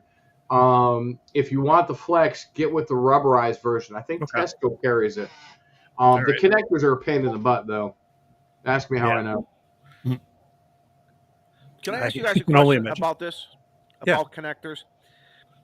Is BNC a low loss cable? I'm sorry, a low loss connector. Yes. Compared to N, right? Because it is the UHF same as is N. more lossy, correct? So in the steps of the biggest loss, I'm going to presume, is UHF connectors. Then we go into N connectors, and then we go BNC is better, correct? No. A BNC and an N connector are the same thing. NC is N connector. B means bayonet locked. Oh, that's what it is? I didn't know that. That's what it is. The actual outer barrel and the pin are the same diameters. What? He was doing sign language there. Sorry. I was affixing my bayonet. Oh, nice. Okay. I was affixing my bayonet. Okay. So yeah. So he's going to attack that with that red state of Massachusetts. Ow. Really? Yep. Hey, I'm not here by choice. Look out, I'm coming with my musket and my bayonet. I was voluntold. Keep your black powder dry, Paul. But yeah, BNC and an N connector are the same pins, same inner barrel, so to speak. The only difference is bayonet is the bayonet lock. That's it. They're the same exact connector. So you can take a male BNC and put it to a female N connector. Or is it the other way around? I didn't know that. No, it's the other way. No, you can do. No, you can do that. Yeah. Yes, you can do that. Yes. Okay. So yeah, it's the same identical connector. It's just bayonet lock and thread lock. And Mike, if you're gonna do microwave, I would recommend RG142. It's the gold stuff. Interesting. Okay. It's super low loss. It's not super high power, but it's really good for microwave. Yeah. Well, how much power are you going to run on microwave, Mike? It's 1.2 gigahertz. Technically, isn't microwave yet, but it's we get included in contests for microwave and stuff. So it's kind of like that debate: is QRP 5 watts or 10? But I don't think you're going to be running more than 20. But anyway, 50 or 20 watts, right? No, yeah, you're gonna be running 10 watts or less. My HT for 1.2 gigahertz is 1 watt. That's it. Now it's going to go 1 watt into a 14 element Yagi with 15 dB gain. But yeah, it's just 1 watt, and then the 900 is at 3 watts. So, and that's going into another 14 element Yagi, same thing. So, I mean, that turns into more like 45. That's like a mobile. Mobile radio equivalent from just like a little HT because of your antenna. Yeah. Yeah, the 142 is really, really good. Yeah. It's good coax. It's thin, it's flexible. Okay. It has the shield is actually silver tin. Yep. It's not just copper, it's actually silver. Interesting. Yeah. It's good cable. Yeah, I was just gonna say, like, there's definitely a lot to learn when you do when you operate in like the VHF space, like a lot of those things that you remember from your tests and your studying and all that really come into play because you're at the extremes now with higher frequencies and loss and everything else. I think it's helped me on the HF side to better appreciate propagation, understand antennas, and the importance of good coax and setups. Directivity. Yep. That's all I got. Yeah. I don't know, man. Tortoise says 20 watts is 20 watts. Oh. Haven't we heard that before, Tortoise? Yep. Very good. Yes. Hey, I don't think Izzo knows who Tortoise is. How did you get how did you get one? Yeah, how did you get one? Because I met him. He came to the People's Republic of New York, and So you felt bad for him because he fell into the lake. That's really what it boils down to. Upstate, well, hang on though. But upstate New York is not like New York. I have City. one of those. So No. Yeah. Yeah, right. In New York's a big state like California is, and like Northern California is way different than Southern California, and there's differences. Yeah, we're much more like the Midwest. I'll bring you one, Eric. Thank you, Everything Paul. north I of appreciate 90 is Fred. wood. I'll send you guys. I'm going to send you guys out some for sticker packs and whatnot. So yeah, I'll get them your way, Eric.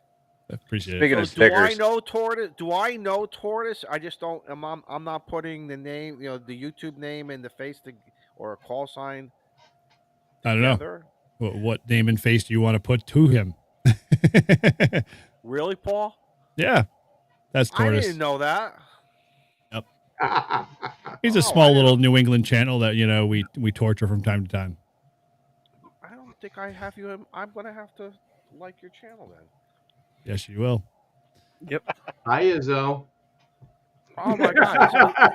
I feel See- I feel embarrassed now because I hate when that happens. See, And we you brought know what? We should have told him, and we should just played with him for the rest of the night. Oh, we they would have baited- messed with we- me. Oh, they would have messed with me real good, and they would have been breaking my balls for the next 6 months. we brought on the professor from Stanford who is an expert in RF signaling and propagation. So meet Mike. Well, it's my pleasure. How's my audio, boys? Am I killing you still? Perfect, beautiful. Okay, well, good. 5'9". I'll leave it alone then. 5'9". Now, if we could just turn Izzo a little up, we'd be all right. He's You good. want me to get a little You want me to get a little closer, or No, I I think can it's get a good. little closer to the mic Closer. if that helps. There Yeah, it that is. was solid extra dry. Yes. Okay. oh, wait a minute. It's actually supposed to be like this. What? Two for flinching. Oh man. All right. Well, so where do we go with this, man? I don't know if I want to get into the 1F rant because I don't know if I'm in the mood for that. No, there's so much crap about that, and I understand where you're coming from, Eric. Mhm. I wholeheartedly agree with you that you should throw a freaking temper tantrum, but there's been so much BS. I just my whole For You page on YouTube is just filled with. I'm like, I'm Wow! The world, the internet has spoken. Should I get the I shovel know, ready? right? Should I get that shovel ready back there? We're gonna be burying Yesu in the backyard tonight, guys. Everybody's like, ooh, I think it's- I just got it. I'm taking it out for a freaking photo. I'm doing this. I'm doing this. I don't care. I guess can we just all agree to that we all love to hate and like Yesu at the same time? I guess that's like what I've come to. I do too, but I hate him at the same time. Like I don't get it. It's the BS. I know something. I must be maybe one of the few. I don't care. I wasn't part of that. I had a deposit down. I was. And then the animosity came. Mm. That how come they didn't release maybe my radio, or yours, Eric? Maybe. I'll throw in this caveat. Let me just cut you off real quick. Go ahead. I wasn't mad that they allotted radios for the convention. Fine, whatever. I was mad that I got an email saying, "Hey, your radio, we were accepting it. You got an order. You're ready to order. Go ahead, send us an email." And then not even like 24 hours once the convention started, I get an email from ham radio outlet saying, "Hey, thank you for your order for your radio. We've applied your $35 discount to your radio. and basically, credited my account that they, basically use it against, some other ham must have used it. Like, cause I called them up and I'm like, where did my $35, deposit go? And they're like, I don't know. Don't you have the radio? I'm like, I don't have the radio. I haven't purchased the radio. And you've already told me that it's been sold to somebody else. And, yeah. So at that point, I don't know. I'm just kind of at a loss because it's like, I didn't get a chance or say just, whether or not I wanted to get my money returned. So yeah, there's just, it's a, So we have various topics of the radio. It sounds like, I know me personally, I didn't have a dog in that one. I also didn't have a dog into what I'm seeing out there because, no disrespect, I don't want to spend any money right now on another radio like that. I'm happy what I have. I'm happy for guys who have them. I'm happy for guys who will be getting them. Show me your videos, and I'll be happy for you. But I I think I think we've seen this already. Haven't we? It's just another notch in the belt. Didn't we see this with the Icom 705? Didn't we see this with the Zygu or the G90? Uh, and there's going to be another radio that's going to do the same thing. I think, right? mm, It's just who we are in the hobby. And it, now the fact that we have social media pushing Mhm. it out there. I do want to say that I was listening to Ham Radio Workbench, last episode. I think they had Eric from Ellicraft on, and they, why am I forgetting? Spitty was talking about how they were going to eventually start working on building a remote, kit for that, basically the Optima. So I think we're going to see this huge blow up of, third party vendors creating like cables and stuff like that, even though Yaesu has said it won't work.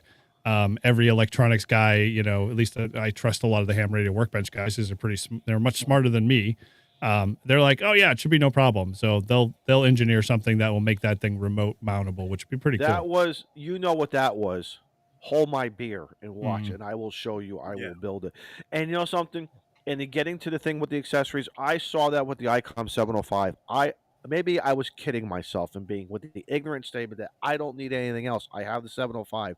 Next thing I know, I wanted this stand. Next thing I know, I wanted the POV case. Then I got to figure out what am I going to put it in. I tried a couple different things. What antennas am I going to use? Let's just stop kidding ourselves. You are going to buy accessories for Oh, your yeah. stuff. Go have fun. You only live once. Yeah, but do you think it's fair? Excuse me. Like here's my only gripe with this, and I'll end it here because I want to honor Mike a little bit here. Like why can't you install a Wi-Fi and a GPS module? Like I'm in IT. They developed those chips so small that should be embedded in that device, even if it made it like an eighth of an inch or 16 inch of it thicker. Put the damn thing in it. Like I would be afraid, and I'm a klutz sometimes when I don't want it to be, if I bought it and I had the GPS dongle plugged into it, I don't want it to be the second 1F or the first 1F on the planet that tumbles off the picnic table and hits the ground. I mean, it would be nice to have that status, but at the same time, that's a small little radio. That thing will hit hard.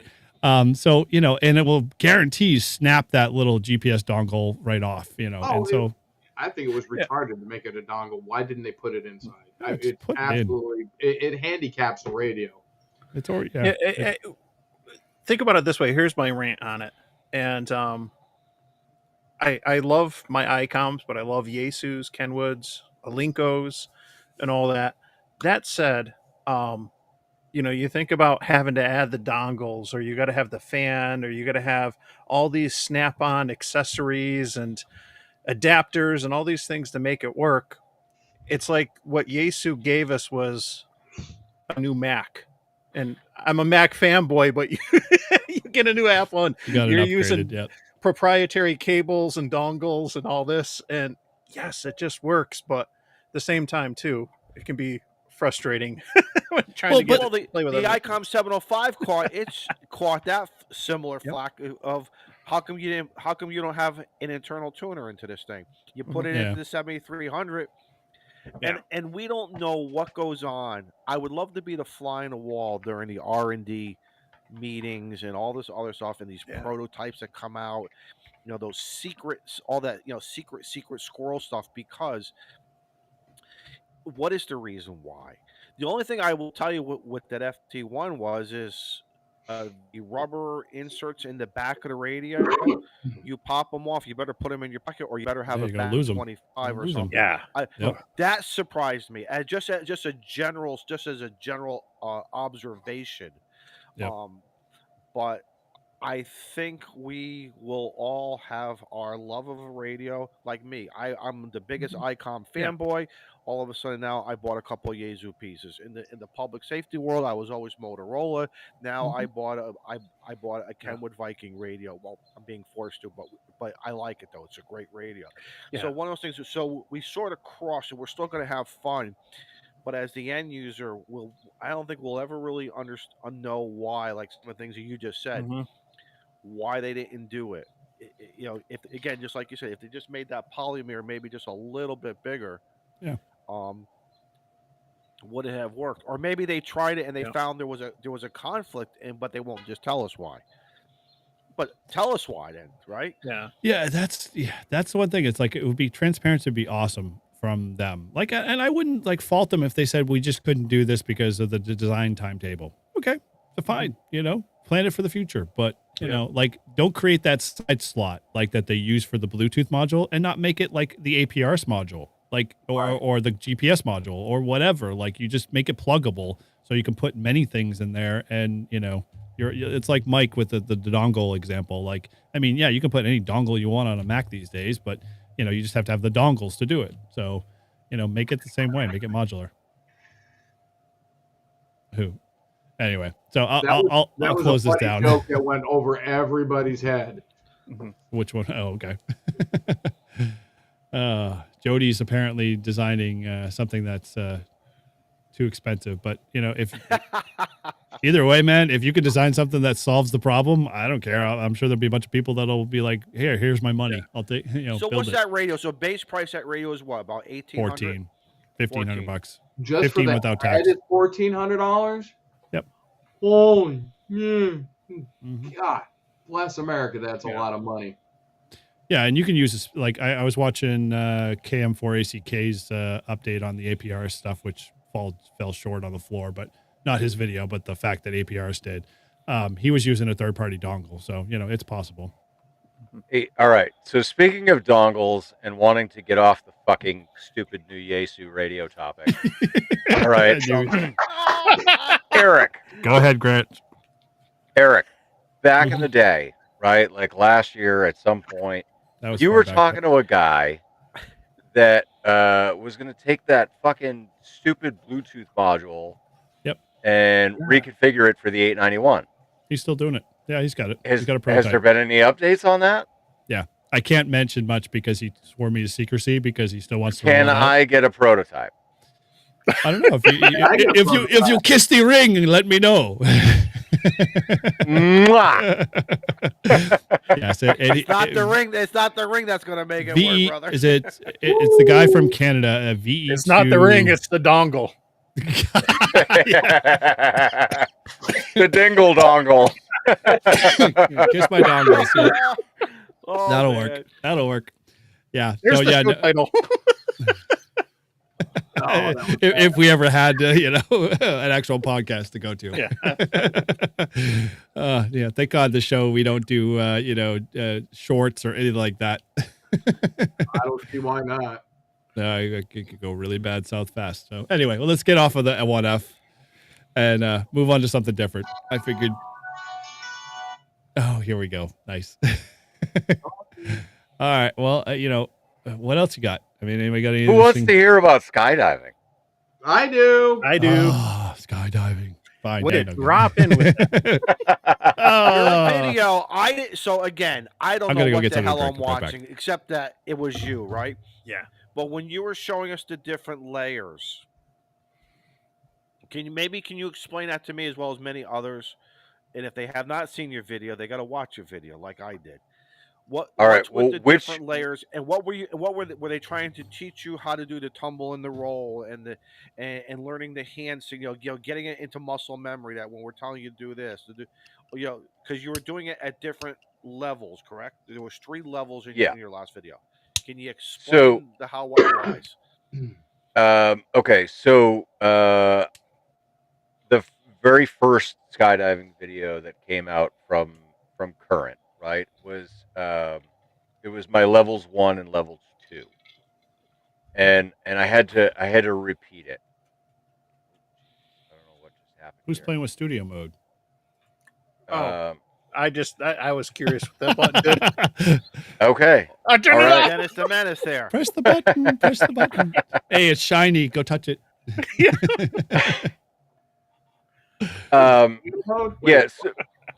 So there's It's like he had a naked lady. He had a naked lady in front of him, and he had to touch it. See, this is what happens. That's what happens. Right?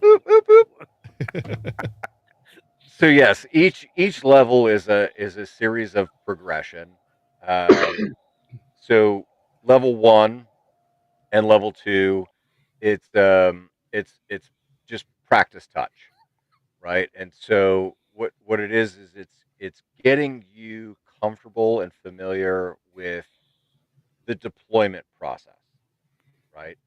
And maintaining stability while you've got, instead of having two arms in front of you to maintain that stability left and right, you're taking one arm and you're putting it behind you to pull the parachute so that the other arm needs to compensate.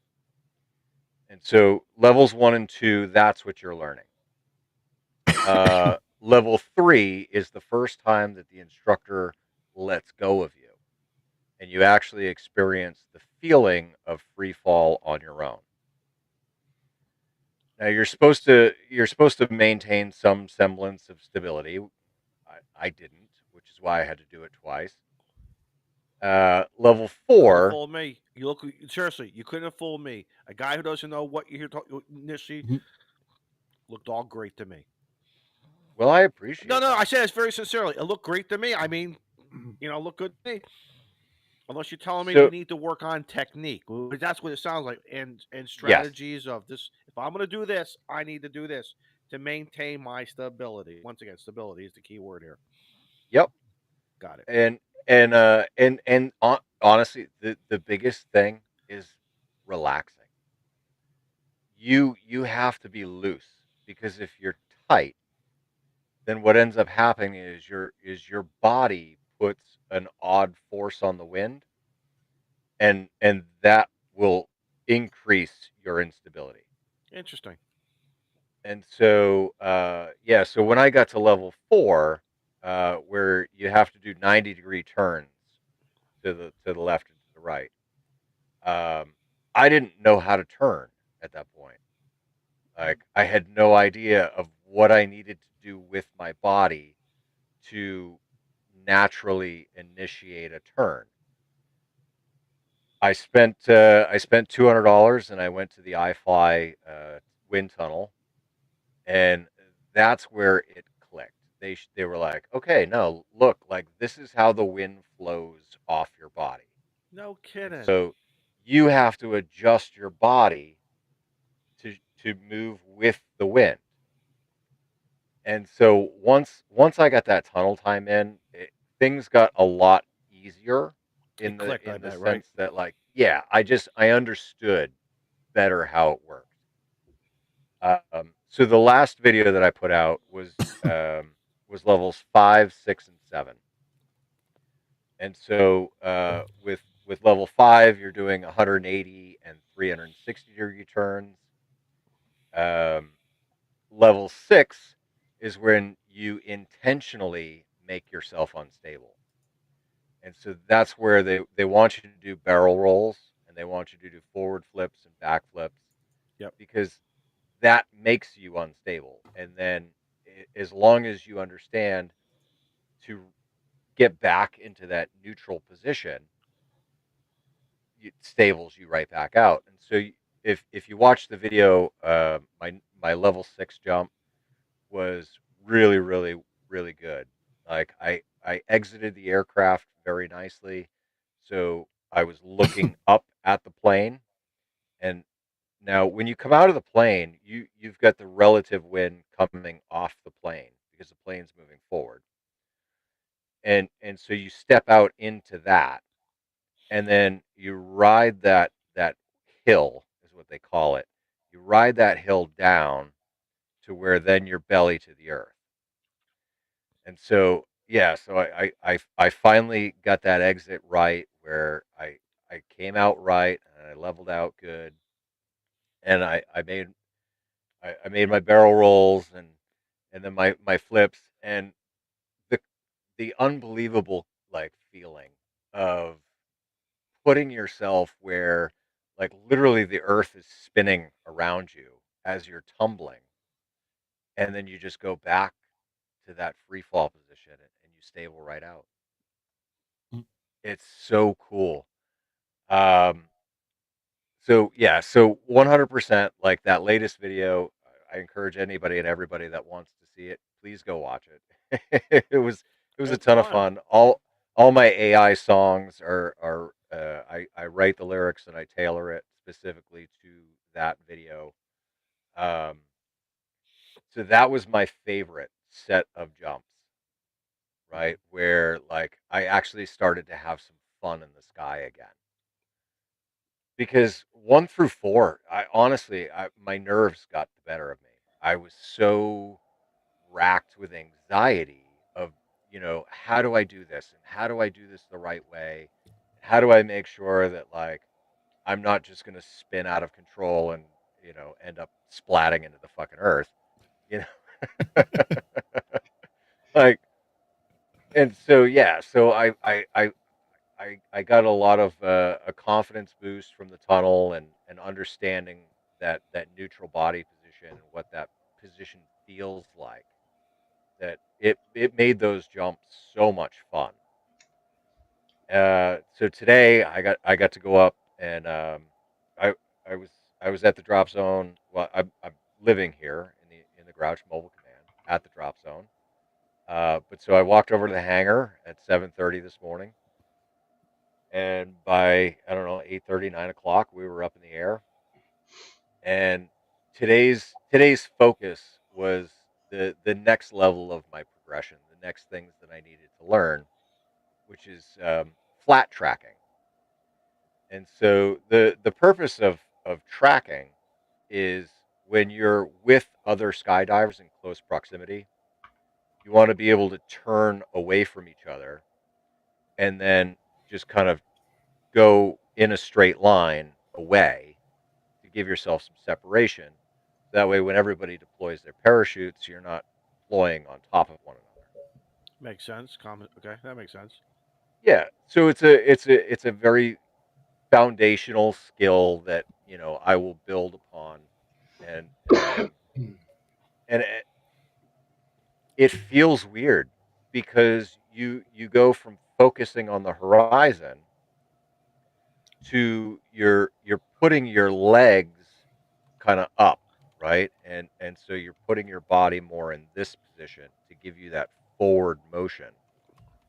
And so your head is pointed down and you want to look up because you want to see the horizon still and kind of maintain that stability. But what happened to me in my first jump today was I was doing a bunch of this where I was like kind of like a potato chip. And it didn't feel that way to me, but watching the video afterwards, like you could clearly see it wasn't nice and smooth. It was a doop doop doop. Well, you can learn now. Obviously, the advantage of your instructor was taping. So again, Yep. for us in the audience, 5, 6, and 7, to me, you can go back now and see what changes you want to make. You make a very interesting point because, and I'll never forget this. Many of you don't know it, but I was a skateboarder.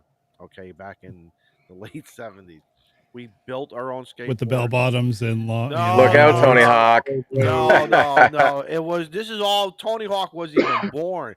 This is like 1977, 78, and I remember scrounging my I was a paper boy, and I delivered newspapers, and and the money I made, I learned about trunks.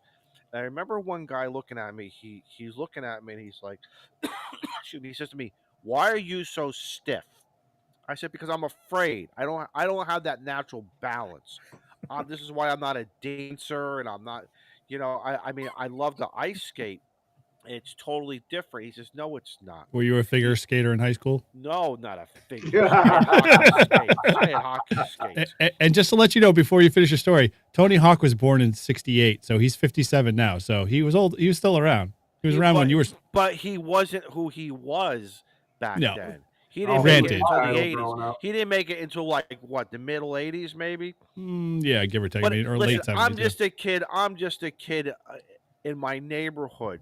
But Paul, as you said that, that memory came back of him saying to me, when you're ice skating, you're not stiff. And I probably was when I was 4 or 5 years old, and Jason's right. Why are you so stiff? Yes, I was. Still am. And you can't do that. So I could see, and you're in a, listen, let's be real, you're in a totally different environment than skateboarding. But I could see that as you're saying that with the body, just let it go a little bit. Don't be, Let it go, let it go. let it go. Sorry, waiting for okay. Frozen. Yeah, the old Well, Frozen and reference. another interesting point of it, right, is the pressure that you feel from the wind. It mimics water, the pressure that your body feels from being in water. So are your ears Okay. popping? Is any of that going on, or No, so I mean, your ears pop as you climb to altitude. right? But once you're at altitude, like it's You're fine. good. You're good. Okay. Yeah. But the mental thing, right, is to try not to like swim, Why because not? when you Why not? because that doesn't help you in the wind, right? Like, because there's nothing to tread, Yeah, like you're just in going water. down, not that way. But I thought there it is some buoyancy with the wind, kind of. Or is that a totally wrong statement? There is no buoyancy. no, Isn't there's there? no buoyancy. Yeah. No, Resistance. no. What it is it's you're using your body to act as like a sail, Mhm. and so that's why you want to put your hips down, right, so that your body kind of makes that cup shape, to where the wind is slowing you, but it's kind of flowing evenly off of both sides of you. Yeah, you know. Yeah, Listen, but I'm a fat it's the man. French in me. That shit's gonna be rolling off of Fat me. I guys mean, don't work. I love this, Paul. I love how you explain. Because, like I said, stuff that I never would have thought. Things that you just explained in the last 5 minutes. Well, Yeah. Well, so with the tracking aspect, right? Because you want to generate that forward movement. Um, it's a slow progression, and so my first jump this morning, um, it was okay. Just use your arms and work on taking your arms from being in front of you and bringing them slowly around to your side, to where you're a little more streamlined, and you get that body position. But then the end goal is going to be where I'm going to have my legs pointing up, my head tucked down, my shoulders cupped in, and it's going to be a nice, like, kind of head down forward track across the sky. And so yeah, I did two skydives today, where I just practiced tracking back and forth until I ran out of altitude, and then it was okay. All right, 6,000 feet, no more exercises. Um, you know, when I get to 5,000 feet, I'm watching my altimeter. 4,500 is my pull altitude now. That was my next question for you. Yeah, so early on in the progression, right, your pull altitude is higher. So you're initially you're looking at your altimeter at 6,000, and 5,500. You're waving and deploying. Why are you pulling out as a beginner at a higher altitude versus as you get more because as you gain experience, Mike's getting a little red there. I don't know what he. What is there? The Wait, pull-out comment. Did I say once again? I'm sorry. This is not Clubhouse. We're not going to go there. It still goes there. Paul dude, Izzo wants to know how Why high can't you we- are when you pull out. Why can't Exactly. why can't a bunch of men just be professional here? You're at the wrong We're like side of 8-year-olds. There's got to be some coffee group you can go hang out with, Izzo. Okay, Paul.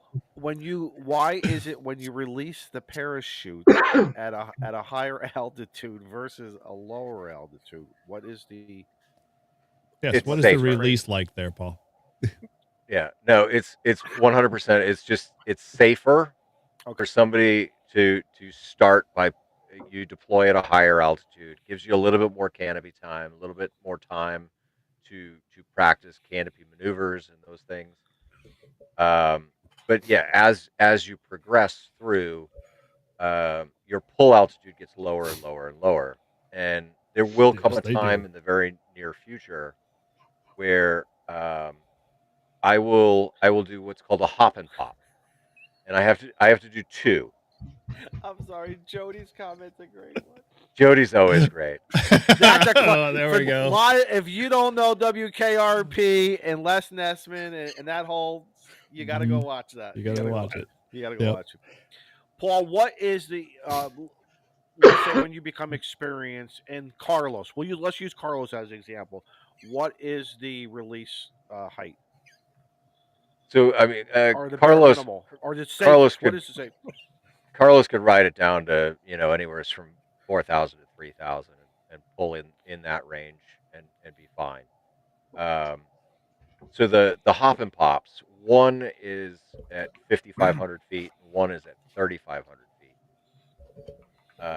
And basically, what that is the pilot knows that you're doing that specific type of exit, and so he will slow down at the assigned altitude. You open the door, you make sure that the spot's good, that you can get out and safely fly back to the drop zone. And as soon as you exit, you're deploying your parachute. And so I'll have to do that at 5,500 feet and at 3,500 feet. 3,500 feet. 3,500. Yeah, That's not a lot of time, is it? that's not a lot of time. Now, I Nope, got a question for you. It's Paul. never a lot of time, guys. We know that. I never know a lot. you enjoy like the parachute time more often than I the absolutely freefall, love being under the canopy. from what I've heard yeah. on the podcast. And if you're not subscribed to their podcast, subscribe to Live Free and Ham. But if you deploy too early, like at higher altitudes, does that become problematic for like steering and stuff? Does it make you more susceptible to currents? That's what I was thinking or of. And wind where do or- you want to or- land, especially for where you want to Yeah. land, right? Not on the runway. It's not going to bring you farther. It's not going to drag, or isn't the wind going to push you farther? No, he Where can you actually actually wanna fly go? it.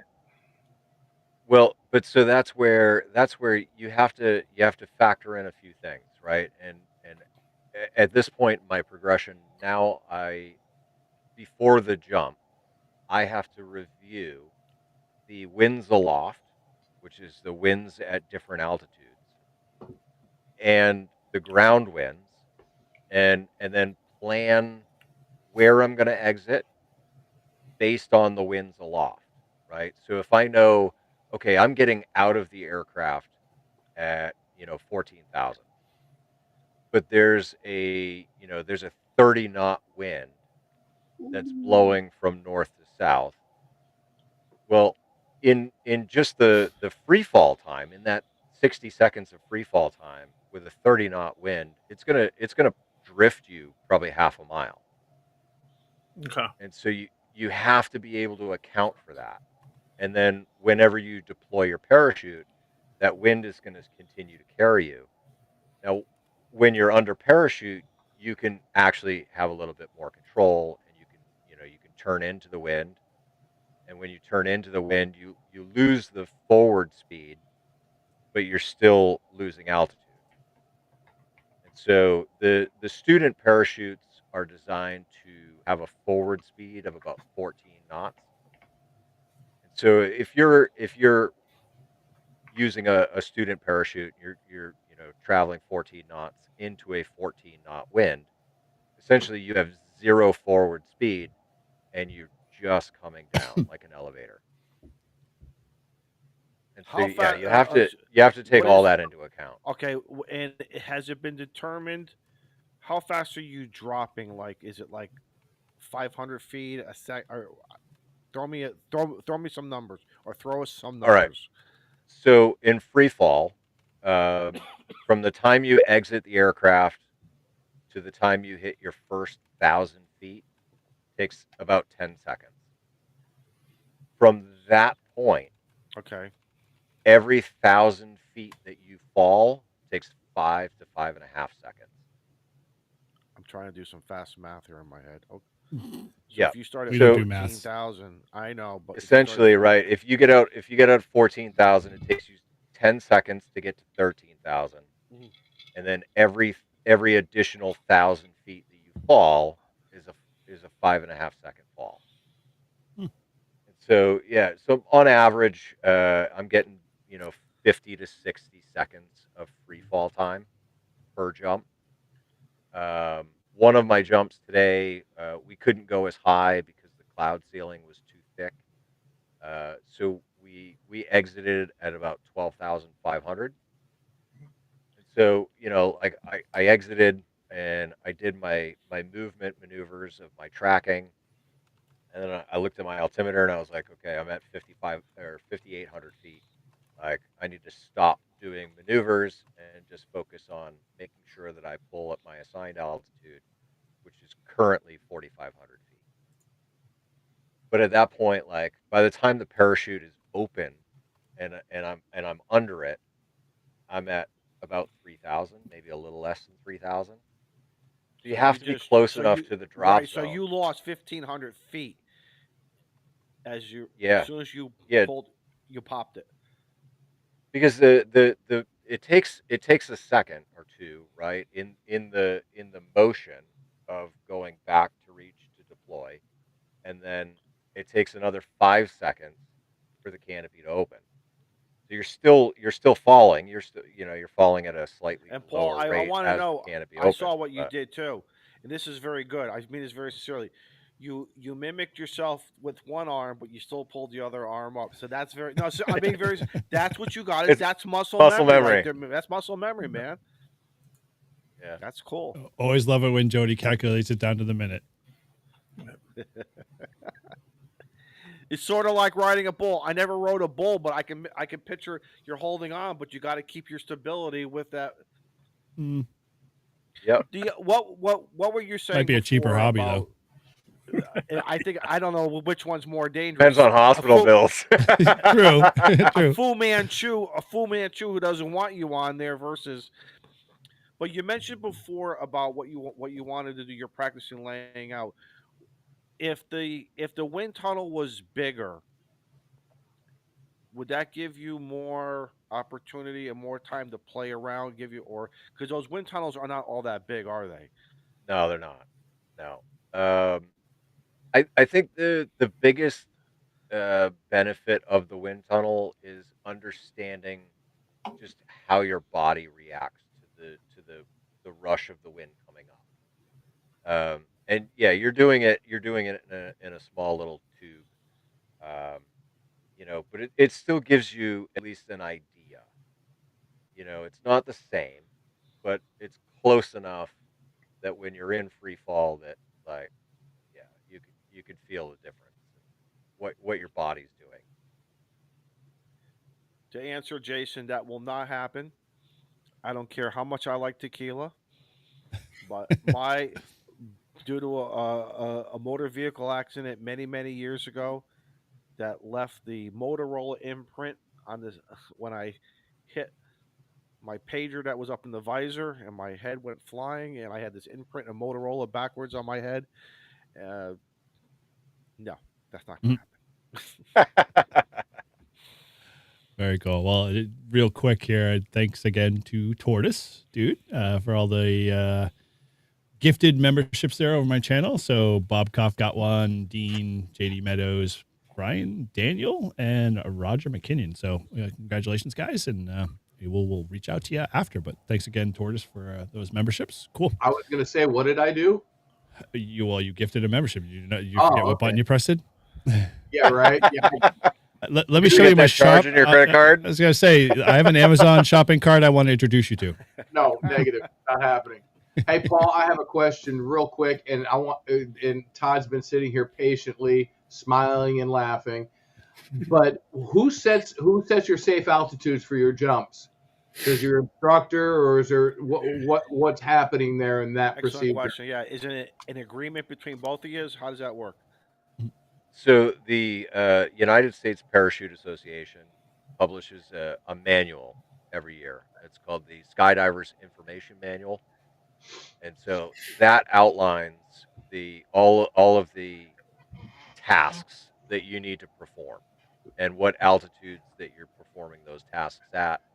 And so yeah, so I'm just following the progression of the Skydivers Information Manual. Okay.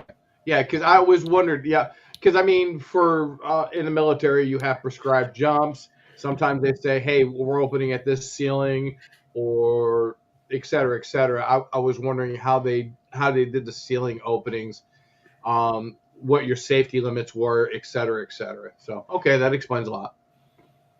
Yep. And that's why as you progress, your deployment altitude goes down because Nice. your skill level goes up enough that you can safely deploy at lower altitudes. Oh, the more you know, the more you can burn in. Okay, I understand. The more you know. It's like $20 Go G.I. Joe. $5. Half the battle. Todd, Hey, what's up? what's up, buddy? Hey, bud. Sorry for the delay. Stuck at baseball, wasn't good. Got eliminated from the playoffs. Wow. So Well, now that I'm turned for down the to- worst. Now I'm down to 2 Oh. teams. Oh, Yeah, you were hoping for a low seed, right, to be able to like just not have to play the last playoff game. Yeah, the kids they've had 2 like really off days. They weren't hitting, and we had some really bad umpires the last 2 games, and this game wasn't too bad with the umpires, but we got this is my luck, right? Kid's on third, he runs and steals second, goes to third, overruns third and starts coming home, gets in a pickle. The kid tags him with his glove, but he's got the ball in his hand, so he's safe. And the umpire's like, he's out. And I'm like, the ball's in his hand. No, he's not. No, he's oh, not. that Right. ball. What kind of baseball is Then- that? then So the umpire missed the call, and he goes, well, I didn't see it. He asked the other umpire. He's like, I didn't see it. He goes, well, the play stands.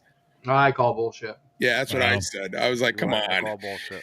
But Love you, baseball. anyway, it was all right. It was a good team. These kids were really good, and they all improved, and we had fun. So now it's on to All-Stars, and then I'm done. My coaching career will be over. So 3 more tournaments. Wow. Well, Todd, were they from New York? Because apparently the New Yorkers be Yeah, cheating. you freaking New Yorkers, man. What a bunch of For those of you who don't know, we were at a tournament over Labor Day weekend or Memorial Day. Memorial Day? Yeah, Memorial Day. And I get this team, and I do the scoring for my son's travel team. I do it on this app called Game Changer. And so I got to go over to the other team and get their lineup. And I look at the lineup, and I see like 2 23s and 2 9s, which you don't typically have 2 of the same numbers in baseball. And the 2 23s and one of the 9, the guy who was wearing the other 9 had a full-fledged mustache. And the 2 23s were like my size. And I'm like, there's no way these kids are 12 years old. So in the tournament, you can ask for birth certificates. You can show them. Can you really? No kidding. Yeah, because I guess this is a Keep big it thing. legal. I guess this is a thing in New York because this is the second time they've asked Oh, it's a New for York birth thing. certificates. My coach is like, listen, if they want to, if they want to, he goes, if they want to cheat, if that's the way they want to win, so be it. We're just going to go out here and play the game and do the best we can. So I was like, all right, I didn't care. I was just more worried that, one of these kids might hit like a line drive and take out one of our kids and send them to the hospital because they're using these triple S bats, which are like amazing pop on them. So, but fortunately, no one got hurt. So this team ends up getting to the finals. And the team that was in the finals, they asked for the birth certificates. And they didn't believe the birth certificates, so they found the website with the kids that they were almost 15 years old, and they forged the birth certificates using AI. Really? So I'm like, just to play a game. That's come on. That's for playing a 12U. Mission failed. We'll get them next time. So yeah, so it was just kind of funny. So I was giving Mike a hard time last night about you New Yorkers always cheating. When the kids show up in an F-150 that they drove, it should be The mustache is rattled. I mean, it's horrible when that stuff happens. Like, as a parent who's coached and has kids. Well, I mean, I'm looking at this team, it's right? like, oh my God, it's just a freaking game. Come on. But the parents must have known. The coaches clearly knew, and then they try to hide it, and so they win it. I said my suggestion was we played 3 games. We should get a third of our tournament dues back. A third of the cost of us staying there, and they should be eliminated from the tournament, lose all their games, and never be allowed to play in New York tournaments again. Especially at the end when you see them going to the bar and sitting down at the bar. That's so you've heard of this. I don't know why, not to sound ignorant, just didn't think it happened. But why? Why would you go to that extreme measure? I love the competition, the playing, but why cheat? Like, if our team took our almost 15-year-olds and threw a couple of them in there, we would have killed that team. But we didn't. You wanted the reason for that is because they play at their level, and the level that they're playing at is so bad that the coach felt like he needed to basically get a win because the parents were going to basically whip out their pitchforks and torches and eradicate the coaching staff. So that's why they did it. Oh yeah, Todd, that's all. I'm a very particular set of wrong, skills. If you were going to lose, skills I've acquired over a very long career, skills that make me a nightmare for people like you.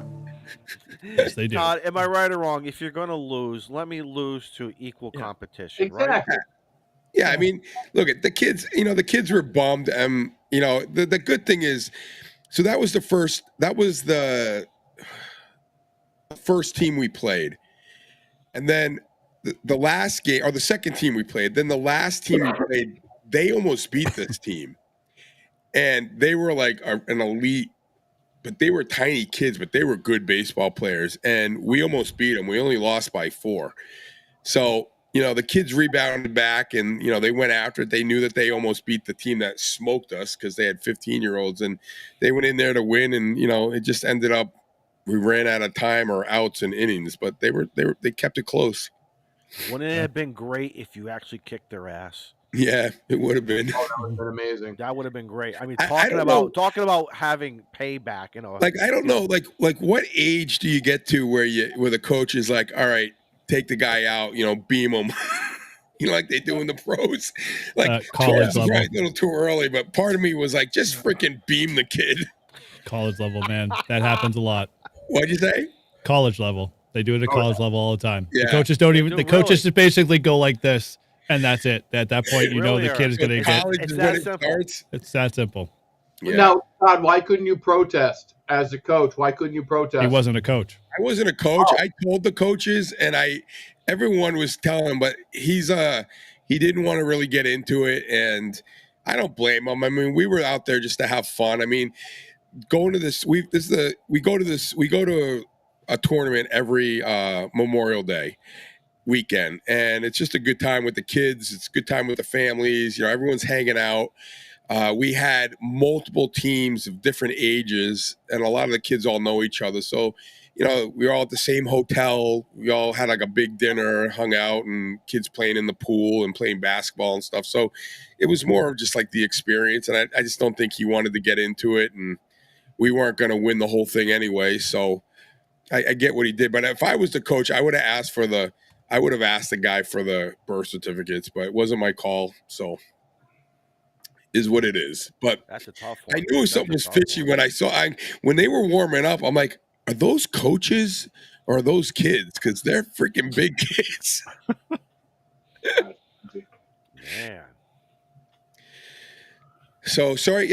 What I missed? You guys just talking about Paul's parachuting All sagas. contesting, everything. Yeah. Dude, if it involved amateur radio or Paul, we talked about it. Yeah. Discuss, yes. We learned well, about BNC and connectors, Nice. Yep.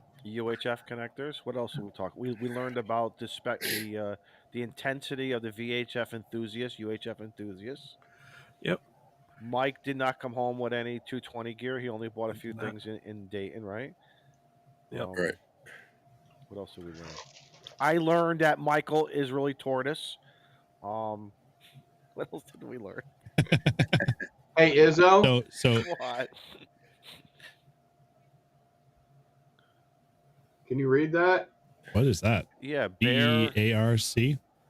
Oh, I don't know that Bearcom? logo. Bearcom. Irk. Oh, Bearcom. They're still around? Or is that an oldie? Is that a vintage hat? No, that we are the largest Motorola dealer in the country and Canada. I didn't know that. I didn't know Bearcom is still around. Hey, Oh yeah, that's Oh, what I I work thought- for. So if you I need thought they anything- dissolved. No disrespect. I thought they were gone. No, we're Well, we're good. bigger. We're bigger and badder than ever. Good. So Well, good. Eric, did we talk about 24-hour POTA? Oh, it's time No, to we do something didn't, extra with Todd. No. Wrong. I was going to ask that. You know, show. You got me. no. Listen, Wrong listen. live Honestly, stream. This is not that show. that was the first question I was going to ask if Todd took his test. But after I heard about this whole baseball debacle, I'm afraid I didn't want to go down anywhere test sad him. and deep. I'm going backwards, Izzo. I've been so did busy. I told you. So did I. I gotta get it. I gotta get back in the groove. So, like I said, this year was like my last year of coaching because my son's gonna be no longer in rec and he's gonna be just in school baseball and travel. So I wanted to just it's like you either do it or you don't, right? And you lose it, you don't Right. get it back. So that was the year. But what ended up happening is they at the last minute they allowed the 6th graders to play middle school. And the woman that decided to do this doesn't know anything about baseball. So she says, well, we're not going to cut anyone. So they have 20 kids on a team. And on the white team, which is like the 6th graders and all the guys that didn't make, all the 7th and 8th graders that didn't make the main team, they have one coach for 20 kids. I don't know if you've ever coached baseball, but That you ain't can't gonna have work. 20 kids on a team. That ain't Like, gonna that's just ridiculous. So the poor guy is like, you need help, man. So I had been leaving work or going into work early, leaving work early, helping him practice with his middle school team, then running over to do coach the rec team and practice and play the games. And then on the weekends, I do the travel ball. So now middle school's done, rec's done, but I picked up the all-stars. So now I have all-stars and travel, but travel should be done. We're supposed to get rain tomorrow, but it should be done like this weekend or next weekend. So What's that'll travel? U15 and U12. he's U12. Okay. So next year they go up to the 90-foot field. Right now they're at 70. So then he'll be dealing with mature 30-year-olds then. Who will be Yeah. for the guys who didn't make it in AAA ball, they'll be there. Yeah, I'll be suiting up for the U13s. No, it's like I said, I enjoy coaching the kids. I mean, I deal in my job, as a juvenile probation officer, I deal with really, really messed up kids and real, basically a-holes, that just totally disrespectful. And I get these kids, like one of the kids, this poor kid, man, he's like one of my favorite kids. He's just always got a positive attitude. He's like leaving, he comes up to say goodbye to me and he's bawling. And I'm like, what's going on? And he's like, I'm just going to miss you, coach. And I'm like, I'm going to be around. That's nice. So it was, good, man. That's a good thing. Yeah, it really, and they're good kids, and they really enjoy. And I'm just glad they had fun playing baseball. Especially at the beginning of the season, he wanted to probably take a bat to you out of agitation, and now he wants to hug you. You changed him around. That's a great. That's a great story. Yeah, no, these kids were that's good. They were all good, and every year I do it, I just want the kids to improve and have fun, and they all do. They all. This team was my best team. They all swung the bat, they all made hits, they all could play in the field, made plays. Like it wasn't like I've had teams where it's just been like, oh man, this is like painful, but these kids, Bad news bears, they came to play and they were all positive, and we had a lot of fun. That's good. I'm happy for you. But I got to do a POTA soon. I've been in withdrawals, and I get the alert like Eric's out doing a POTA. I'm like, damn it. I get him. Oh, here we go. Field of Dreams. I get to Todd. It's the same thing. I see him and Rob and NUG's been popping lately, and I'm like, here I am at work. I'm like, oh. Then I'm thinking, well, wait a minute. Let's not make us feel bad too, Izzo. I've had you several times, like all of a sudden show up on Ham Alert, and I'm like, I can't get to my radio, and I want to work Izzo. So therefore, it's just as bad. So it's a two-way street here, my friend. It is too. And I've been working at one of the worst. I call it the worst parking in Connecticut because of the noise. There's there's the Amtrak train goes through there. And I think a few other stuff, and they're doing work on the bridge, and whenever they're welding or whatever they're doing, man, and when that train comes through, all of a sudden my noise level comes up. One time I thought it was a guy tuning up on me. He wasn't tuning up; it was the construction workers, and everybody. I just want to get my kilo. I think I got like 390 left. I got to do, or 380. And I'm only doing like 20 contacts. It's getting like I want to bang out a couple good 75 100s and just get this. I feel that same way about the rail trail. I never wanted to get into POTA for a competition with myself. It was about fun. There is something about so you bring friends in to make it a competition. Friends with beards, beards and mustaches. That's what you gotta bring in. Wow. Yep. So, do we want to throw a little field day into the mix here just to wrap things up? Field day? Since it's coming up and all. Yeah, we know that. You're not doing anything on field day weekend, are you? Me? Oh yeah, we got districts. Yeah, hell of a game. This districts is like they're so strict. Like you have to be in full uniform. So I got to go out and buy baseball pants. But you had to be in full uniform. And a couple years ago, we got to the field about, 2 hours before the game. And I was just warming up our pitcher. And we were just on the field having a catch. And the umpire, you would think I was committing a murder, screaming at me to get off the field because I was wearing shorts. And I'm like, dude, there's no one here. He goes, these are districts, you can't be on the field. I'm like, holy crap. I'm like, all right. I'll go in the parking lot. When he misses the ball, I'll make sure he hits your car. Hey, Todd, one big guy to another. Are those pants some size fits all? Yeah, no, they're I'm hoping to find some that are my pant size, but I think they're I think they go extra large, kind of. I'm sorry. Yeah, I know, man. It's going to be tough. And, and it sucks because it's always hot that weekend, and it's just going to be terrible. But all my softball pants are large. So. Yeah, well, I'm going to need double XL. Well, you're this big around, Paul, so I don't even want to hear that. Here we go. I'm waiting for the comments to come. I'm waiting for Joe. Here we go. Okay. You know what those things can do? Suck the paint off your house and give your family a permanent orange afro. I love that movie. I love it. That's the best movie. Best movie. I gotta say, I am proud of this. Right? Thank you, Jason. Jason's right. At 18 years old, when I enlisted, I was a 32 waist. At 43 years old, I am still a 32-inch waist. God bless you. Blah, blah, blah. You haven't hung around with us enough, you jerk. When when I was a senior in high school, I used to actually, I mean, you wouldn't know it now, but I used to be a distance runner.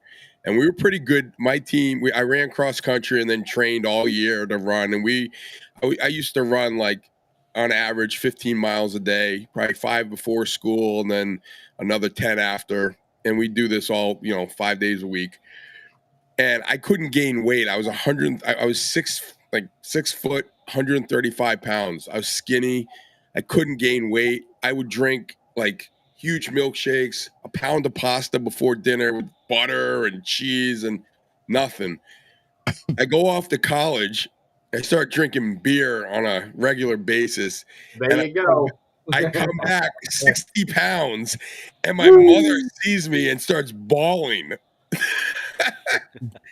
So I call my coach. I go, Coach, I found what we needed. And he goes, what? He goes, I gained 60 pounds. He goes, how the hell did you do that? I'm like, it was beer. You should have let me drink beer.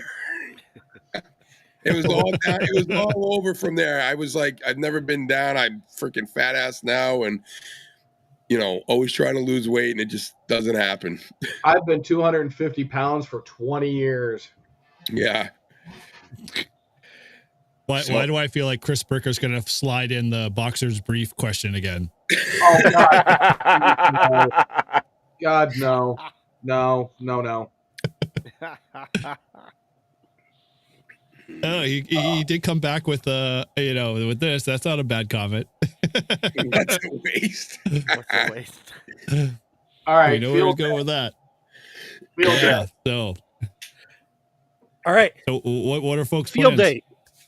I am probably going to do my first field day ever. Really? You haven't done one Hold yet? the presses. I've never done one. You almost made me drop my Okay. cigar. Yeah. I would have lost a bet on that one. We all did. Holy smokes.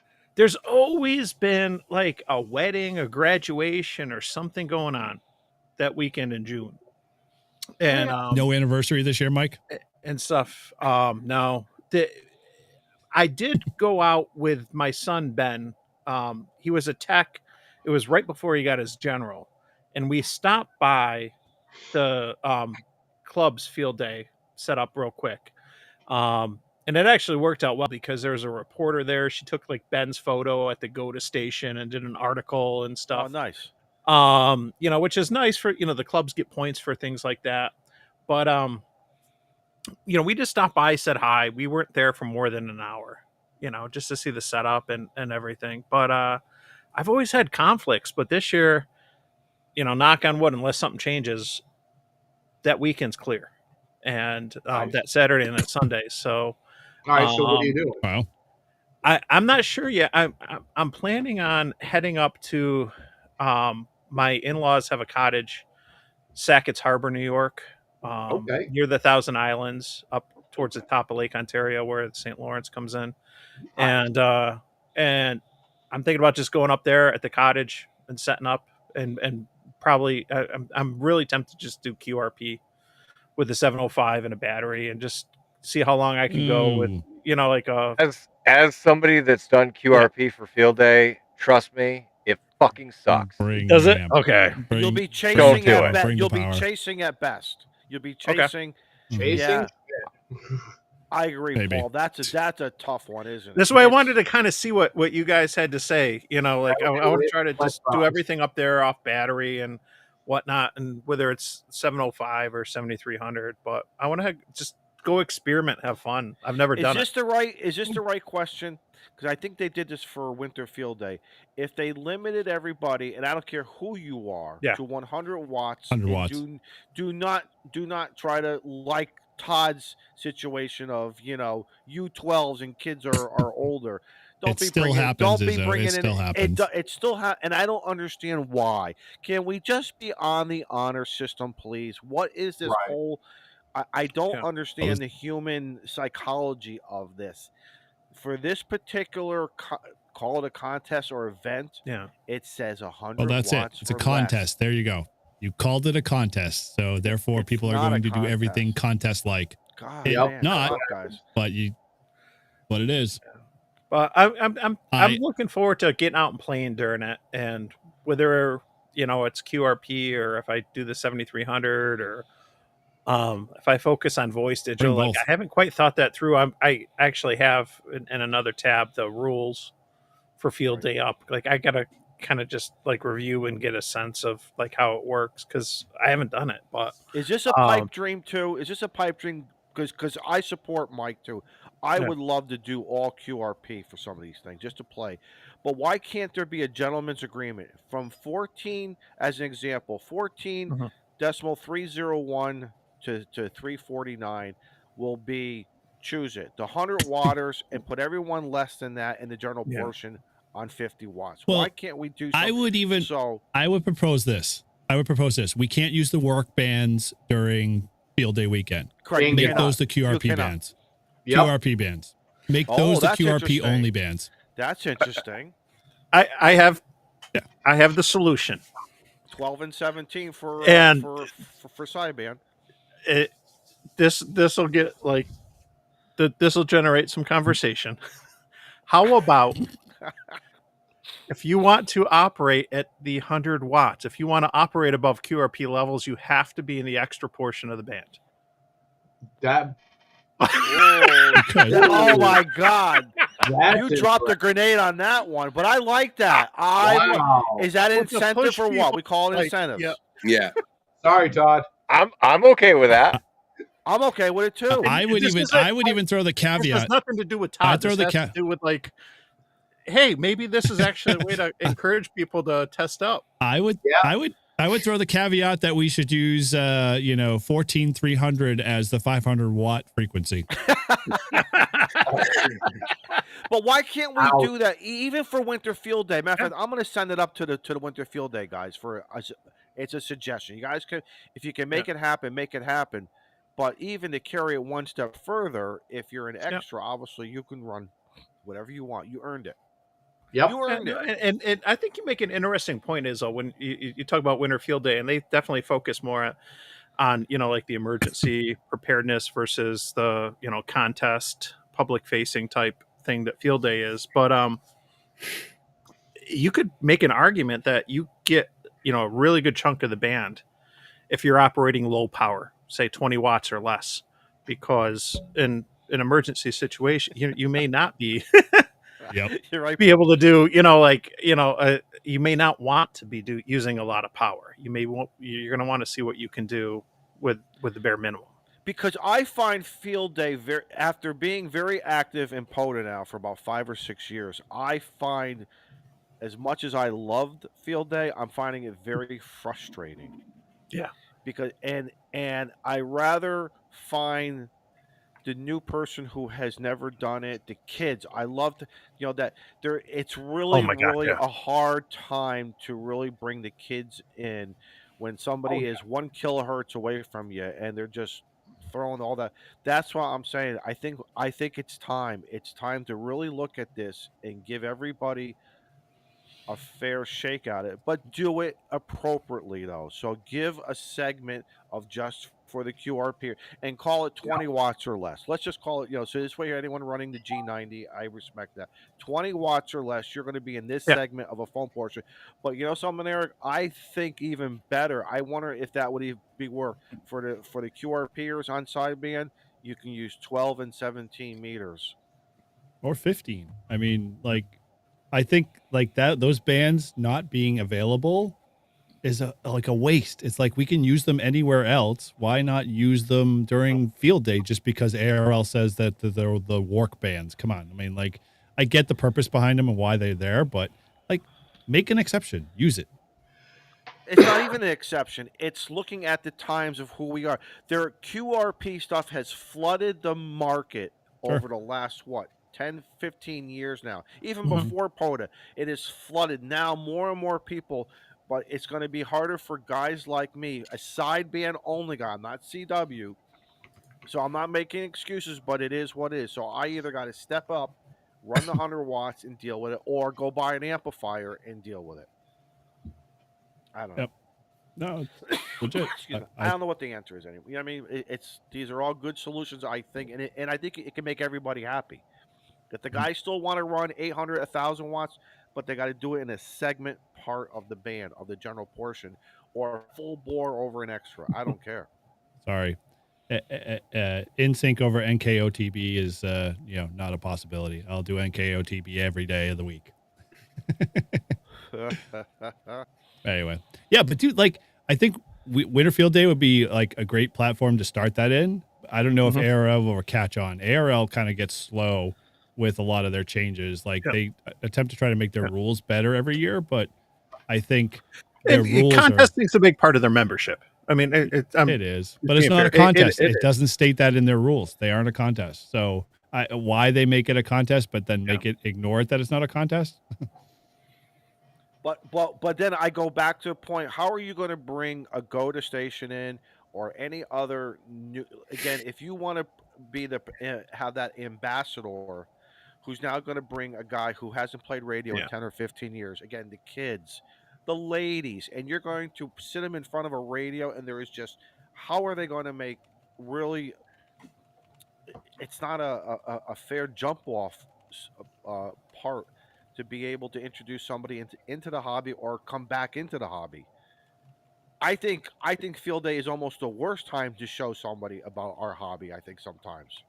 I would think about it. Think about every field day that you have been in, and look at all that high end activity going on, and everyone's stepping all over everybody, and it's just. See, so here's where I differ for that. Tell me I'm wrong.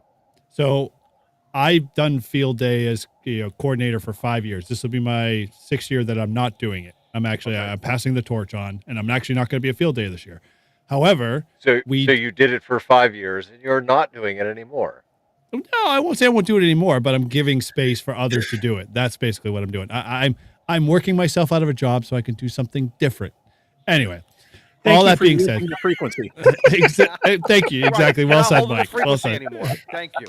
Well said. So, in essence, the big thing that ARL does every year and tries to promote is the education portion of it. And so, with that, all as I say is that every club should spend a good portion of interfacing with the public in some form or fashion. Now, I know a lot of clubs, they'll go out into a remote place. They'll go to a campground that can't be accessed by the public all the time.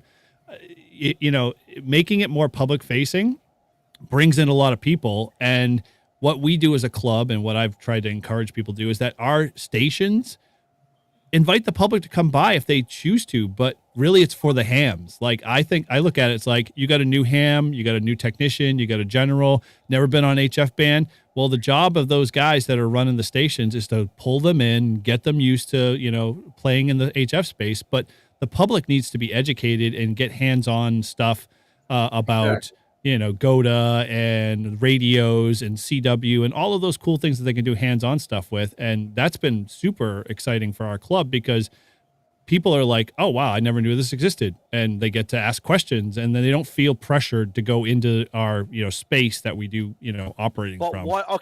But to my point, though, and I follow you, and I think that's all important, too. I do. It doesn't have to be field day to do that. But field day is one of many opportunities, okay? Yep. So when you use field day for that, now answer my question. You sit them in front of the radio. The guy says, hey, can I sit in front of the radio and make some contact? So there's your control operator there. And the bands are crowded, and it's a whole bunch of disrespect going on. So when you say sit someone down, you're talking about someone in the public who's not a licensed op? Yeah, we've done that. Or that ham whose license is still valid, but he hasn't played. He's coming in. He's had a crazy family life, or whatever. It doesn't make a difference what the reason is. Paul's done this very well because he's been a station captain for us. And sorry, I'm gonna put you on the spot, bud. The idea is that I'll always we get a new ham come in our club or a ham that hasn't been doing radio much. I'll usually stick him in front of Paul, and Paul will usually log. He'll sit him down and say, "Hey, try logging a little bit," and then eventually, what happens is that the guy learns, a little bit of the nomenclature to figure out how to do it, and then Paul will slide over his script and say, hey, this is something you can follow really quickly. Follow that, and we all do that. Under the worst conditions, he's learned. It's like yes asking and no. somebody to sail a sailboat in a Category 5 hurricane. But my point is it? I'm going to say in the past 5 years, I think we've only had 2 really good years of field day where the bands weren't garbage. Like, I mean, we 2 years, and Paul can contest to this or not. Like, I mean, there were times that we were struggling to get contacts on 40, on 20, and forget about trying to do 80. But like, it was just the bands weren't like, they were noisy, but they weren't noisy with contacts. Yeah. Hey, But Bob's let me Sorry. tell you how much of a great feeling it is Sure. to take a child or a brand new tech Yep. and to get them to overcome that fear. Yes, to Right? watch their Where, eyes, like, yes, and confidence level come up. Isn't that great? I agree yeah, with where you. you know, they read the script the first time, they're like, okay, and then by the 10th time, like, they're on a roll, and they start to really get into it, and they start to, like, actually enjoy it, and their face lights up when Oh that yeah. person comes back and goes, yeah, all right, well, clearly you're somebody that's new, like, and they've got the patience, and they sit and they work with that person, like, that is the most rewarding experience out of field day. Yeah. I want to try to share something real quick. I'm gonna Yeah, go ahead. I'm gonna see Yep. if this Share works. it. I'm gonna share a web page real quick, and let me know if you can see me scrolling here. Let's see. You guys see While this? he's doing that, I don't want you guys to Let to me- misunderstand what I'm saying. I want it all to happen. I just wish field day was a better opportunity, because what I see a lot of people getting tripped up, but it's good to have a good strong person next to you I think to if you bring it all make it down. the way you want it, Izzo, you'll be better off like getting other people to see the vision of it. Like, it took me a while to get people to realize that field day is less about the contesting and getting contacts and, you More know, about the being people aggressive, and be more about like the social aspect and learning, you know, and growing and, you know, just, you know, having fun. Where So did I what go, I was Mike? doing, so when I was in all your shoes, when I had that opportunity to, I used to tell them, listen, you're going to hear a lot of funky things, like Florida, Foxtrot Lima, West Florida. Yeah. You're not gonna, for the general California public, West. they Yeah. don't know how we break things. This is our lingo, how we break. And I showed them the sheet that had all the You'll different be forever your first, Paul. sections. But when you start working them as they're listening, they do catch on. Some people, but once again, I just go back to field day. I think is so hard for any club to really get some people, because I've seen so many people get turned away because of they were expecting it to be clear like a cell phone, or clear when they listen to terrestrial or satellite radio. We're a whole different atmosphere. We're a whole different game, I don't know. Like, to it. I guess my experience is a little different, but I think the atmosphere, like the idea of what they're hearing on the radio, actually perks a lot of people's interest, because it's not as clear as a cell phone, and it's not this, you know, kind of like I'm listening to a YouTube stream where the content's at, you know, 4K kind of thing. And Right. so when they see it and you can spin the dial, the first thing I think a lot of people think of is like, wow, that sounded like Star Wars there. Like, that's like where they kind of go. Garble. And they're like, The yeah, it's like garble, yeah, right. the warble or whatever. And it's just like, when you let them touch the radio and start doing stuff, then they're like, whoa, this is really cool. Like, you know, they kind of see the connection. Then, you know, here's something funny with field day. I remember somebody said to me, and they were just a tech, but they came to field day. They wanted to learn, and they were listening to HF sideband. Says, "Hey, that sounds like Star Wars." And I Exactly. was like, bingo. Yep. That's what they used. They used HF radio. They had it a little off frequency, so you get that little warble to it, and They had a and low it's budget. like, They had to go no HF. way. I'm like, Yeah, dude. I would say I came from a club, long story short, that basically subscribed to that, you know, ideology of like, hey, it's all about the public, it's all about education, it's all about making it fun. And it was way so far away from the whole contesting stuff. But we have clubs around here in the New England area that, you know, they are focused. They have a script. They have a time slot that you can operate in. And if you're lucky, you know, you could get a good time slot. If you're not so lucky, you get a really bad time slot. And, you know, and it's all about contesting and points and whatnot. You know, I'm not, you know, that doesn't make a club for me. That just makes it a, To each his you own, know, right? yeah, To each popular his own contest. at that point. Yep. Yeah. So, yeah, I don't know. Field day is going to be interesting this year. So what are you guys doing up north there? You guys doing anything? Well, we've got our station usually, and we'll be at the same spot we were last year. So if you're bored, you can come up to hang out. Paul's not operating this year because he's obviously working on skydiving stuff, and he'll probably come and hang out either way. But yeah, we'll have. It depends on where I'm at. I did also get invited to field day in upstate. Just throwing that out there. Wow. Hey, Eric, is this an overnight thing?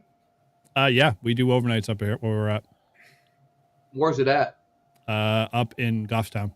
So yeah, we haven't posted it up on the ARL official site yet, but it'll go up there probably this week. But yeah, we do an overnight. So we'll set up Friday and do all of our antenna related station stuff. And then Saturday we'll be, kind of hanging out, and then we'll do our education pavilion where the public comes in and does all the cool stuff.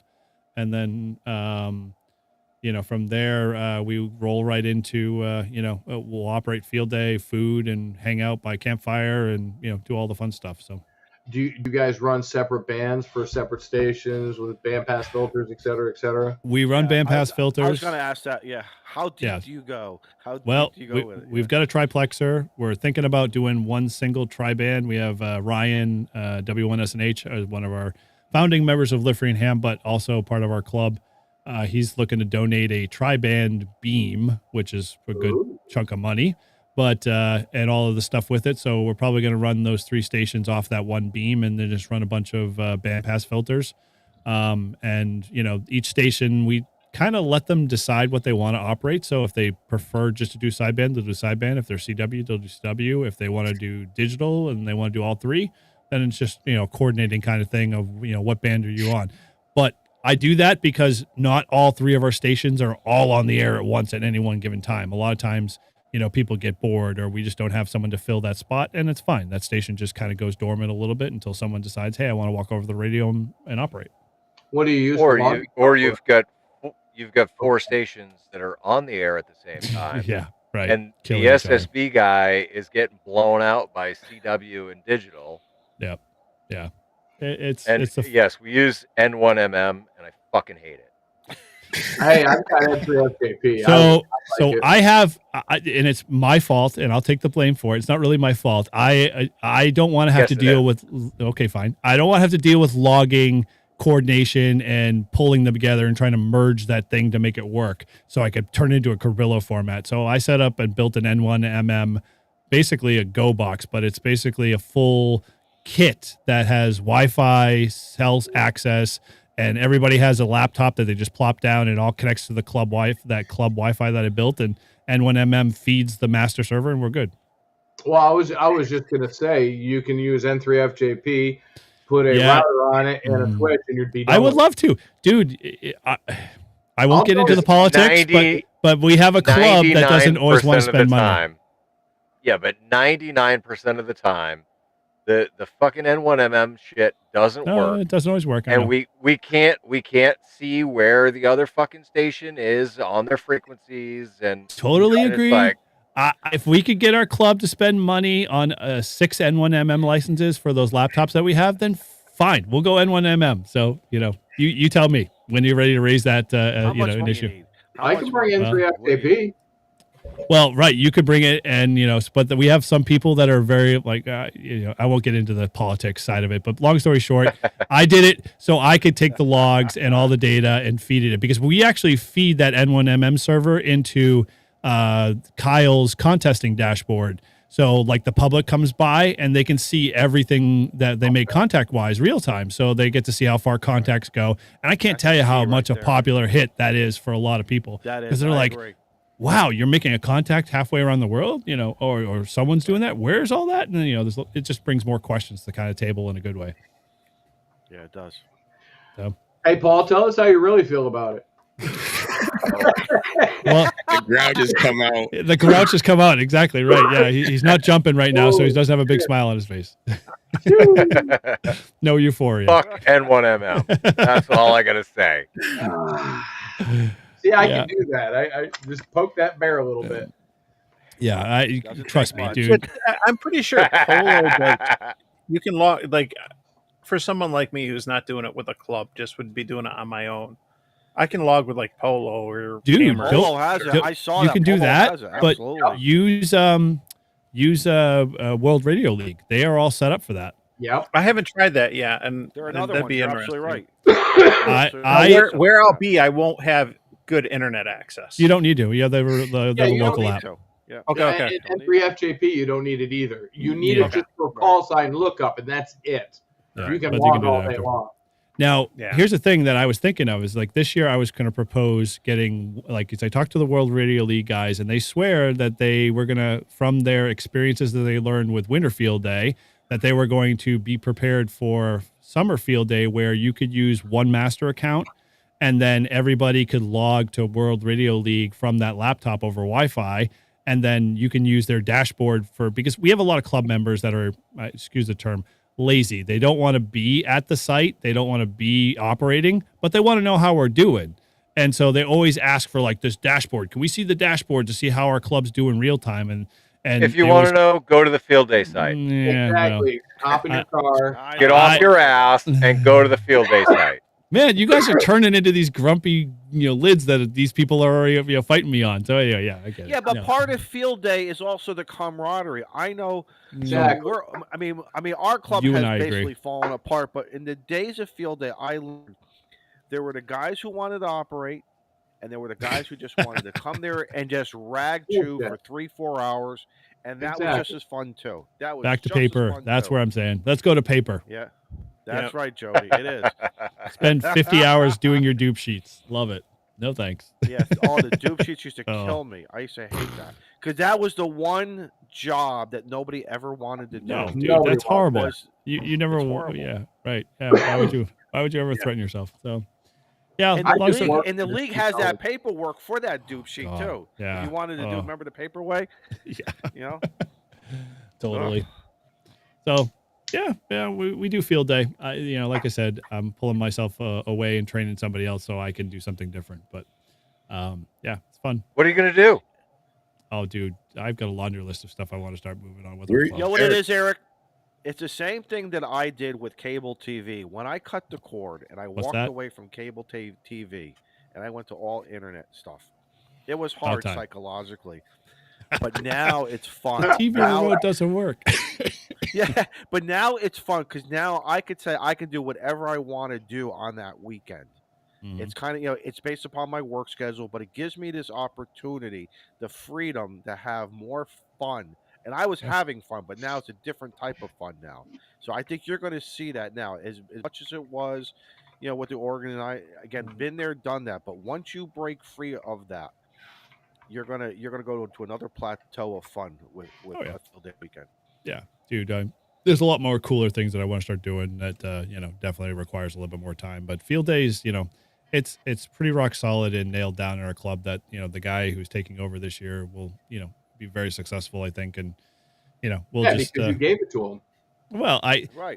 I had a lot of people that helped me create a lot of the ridiculous what I call template stuff. So like everybody knows their job and it's a small little hit list. So when we say, hey, we need a safety officer, here's the 23, 10 things that they need to be able to do as a safety officer. And I can just hand it over to them and they can go off and do their thing. But now you have the opportunity to treat it like a POTA. You can because just POTA. That's why one of the million reasons why I love POTA. I would That's love my to be able to mini do that. Field day. That's my mini field day. Psychologically, I can go to a park and do what I want, how I want. Field day is every day. Yeah. Yes, it Well, is. It really, really is. The one thing I think we stressed with our field days that Paul kind of helped institute, and I don't know if he knows he did it directly or indirectly, is that Fridays used to be our setup day, but that we never really did anything in the Friday evenings. And then basically a couple of years, probably the third year, Paul started like, hey, I'm going to camp there and we're going to have steak night and whatever. So it's been like the premiere night because we drink, we hang out by the fire, we play a little radio, we hang out on 7.200 and annoy the people on 7.200 and we just have fun with it, yeah. So, it's kind of the cool night to hang out before the field day kind of starts. So that's why we really love it. Because that's the way it should be. Should be. I agree. We did a field day in I belong to a club. It's called the 1900 Group. Oh, yeah. And when I lived in Maryland, and we did a field day in Delaware. And the boy brought out alpha amplifiers and a generator. Oh, and we were right on the beach. And I tell you what, boy, we were busy. Oh my God. They're like, where are you? And I'm like, whoa, my voice is maxing out at almost 2 kW. Stupid Alpha. I was like, oh my God. He's like, yeah, you're gonna run this station right here. That's And it was awesome. just unbelievable fun. Field days are fun. We camped out on the beach, ate steaks and eggs and anything else we could scramble together, and we were good to go. Yeah, dude, that's the memories. I mean, that's what I used to do as a teenager with other clubs. Was like I'd spend, my Jolt. I'd have like a 24 pack of Jolt that my mom would give me, Oh and my I'd God. literally go cool. to field day, and I'd spend a full 24 hours, and like I'd have to like take the next 3 days off of high school because I was like so like sugared up and over like tired that it was just it was fun because I couldn't get my license. I couldn't get my HF privileges because I was a no code tech. So yeah, they loved it because they were like, hey, just let this kid sit there and play full 24 hours, and I worked it and milked the damn thing. So always fun. Hilarious. Oh Yeah. my God. Jolt Cola and Domino's Pizza. Yeah, exactly. I remember the old guys who could not wait to go work that midnight shift. Mm-hmm. And at the time I was a midnighter. I worked in the supermarket. I was already at midnight. So my body was accustomed to it. And I don't drink coffee, but man, once I had that Jolt, man, and it was just so fun at midnights to get on with them. That And was the by, good you know, stuff. by All the by 3, sugar 4 and twice o'clock. the caffeine. Yes, and give me, and you walk over to the picnic table, and someone had some cupcakes over there, and then you add a cupcake to it, man. You could just keep on rocking and rolling, man. If you weren't Until 6 diabetic o'clock. now, you were then. Yeah, for that weekend. And then by 6 o'clock in the morning, you're just waiting for it because we had a traditional on Sunday morning. Somebody would come in and start making breakfast, so then you couldn't wait for those fresh eggs, the bacon, and the sausage cooking, and you know. All right, so Jolt, yes, but what about Rip It? I can't See, say I've these had guys that. don't know Rippets. Never heard Oh, of that. come on. These Swear to guys God, never. don't What know is it? Rippets, Paul. What is it? So Rip It came in a can, and it was A just liquid? Liquid? oh yeah, yep, just pure fucking sugar and caffeine, like straight to the freaking core, like yeah, and Never heard of and it. The official and soft anybody drink that's of the ever US Army. anybody that's ever been deployed knows about Rip It. They are best drank when they are 114 degrees. Wow. God, no. Holy shit. Oh, with a pound of sand in your mouth. there you go. Jeez. Yeah, Ribbit. TJ knows. Rippets and Skull. Rippets and skull. Look at that. Ribbit, what's the new the caffeine that you 5 put Hour in? Energy. 5 hour. Yes. No. It's like the little pouches for tobacco, but it's nothing but caffeine. That's the new thing. Oh, like a Zyn, but it's just caffeine. Yeah, that's the new thing. Well, put it in between your cheek and gums and just let it Yep. like. Yep, that's the new military thing. All right, I'm down with that. I am very down with that. Well, this is why you need to have a safety officer then. They have a safety officer because of us. Mm-hmm. See, That's this is why. that's why they had safety briefs before the weekend. Totally. Well, I always thought that safety officer thing. Come on. it was just a What bonus kind of thing. It's like, we never really treated it with like, we had one guy that it was just basically the first year when he did safety officer, he was just joking around. He put on the yellow vest and walked around with caution tape and wrapping it around people going, yeah, you're unsafe. Step away from the, the radio at this point, kind of thing. So, I mean, we were always like, "Where's the fire extinguisher? It's somewhere. It's somewhere." I mean, wasn't that good enough? I mean, if it caught fire, fine. yeah. Yeah, there's one over there somewhere. Yeah. Are those guy wires why can't we just go back to stay away from the guy wires, guys? I don't care if it's 3 o'clock in the morning. Don't go over there. You're either going to trip on the feline or you're going to get a clothesline. Yeah, and true. Every once in a Or get while somebody would electrocuted. forget. But if you did it, if you messed up the first time, you wouldn't do it again. It's very simple. Mm. Cool. All right. Well, hey, we're getting to the top of the hour here. So we've been 3 hours strong. So thank you for those that have been hanging in there and having fun. I know it's been a blast. I mean, we've talked just about everything. So do we want to kind of go around the horn here real quick? And, you guys can update us on your channels or what's going on, if you're doing anything at all, if you got, something you want to share, fire away. So I guess we'll kick off with N1OG there. Go ahead, bud. All right. So on my channel, stay tuned because obviously there's more skydiving videos coming. I have it on my list of things to do. There's 2 POTA parks within 30 minutes of me. I've got to meet up with Ham Radio Dude. Sean said he would come down here and meet up with me and do a POTA. I've got to make it up to Wisconsin. Hopefully meet up with Chris Radio Life, do a POTA there. Iowa isn't all that far away, so I'm going to try and make a trip out to Iowa, do a POTA there. Nice. At Back this out a point, couple states. Activate a couple yeah, states. There you go. At this point in time, I'm not in a rush to go anywhere. So I'm doing something that is unusual for me, and I'm winging it, and I'm just going with the flow. So Awesome. you don't know what you're going to get on my channel, but you're going to get something, and it's going to be freaking good. So Hell yeah. Thanks for being here. All right, cool. Awesome. Well, how about you, Izzo? What's going on? What's up with the clubhouse there? First off, I had another great fun night to hang out on Friday night. Kids had the prom tonight. My son had it. My son, the senior. So nice. It was probably, that's why if you saw me waving at people coming in, there was kids coming in and out.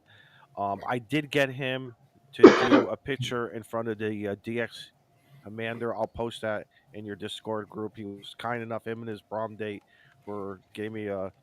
First, they're like, "Why?" I said, "Just do it, please. Just make your old man happy." Exactly. That's all I ask.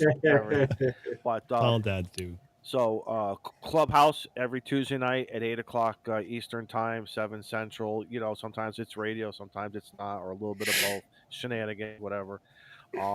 Still been playing the game on my days off. Like for instance, I had Wednesday and Thursday off, and Thursday was all rain, so that was definitely not a POTA day for me. So I'm playing this game. Working on that kilo, what I mentioned earlier in that other park, but just having fun. Move some antennas around.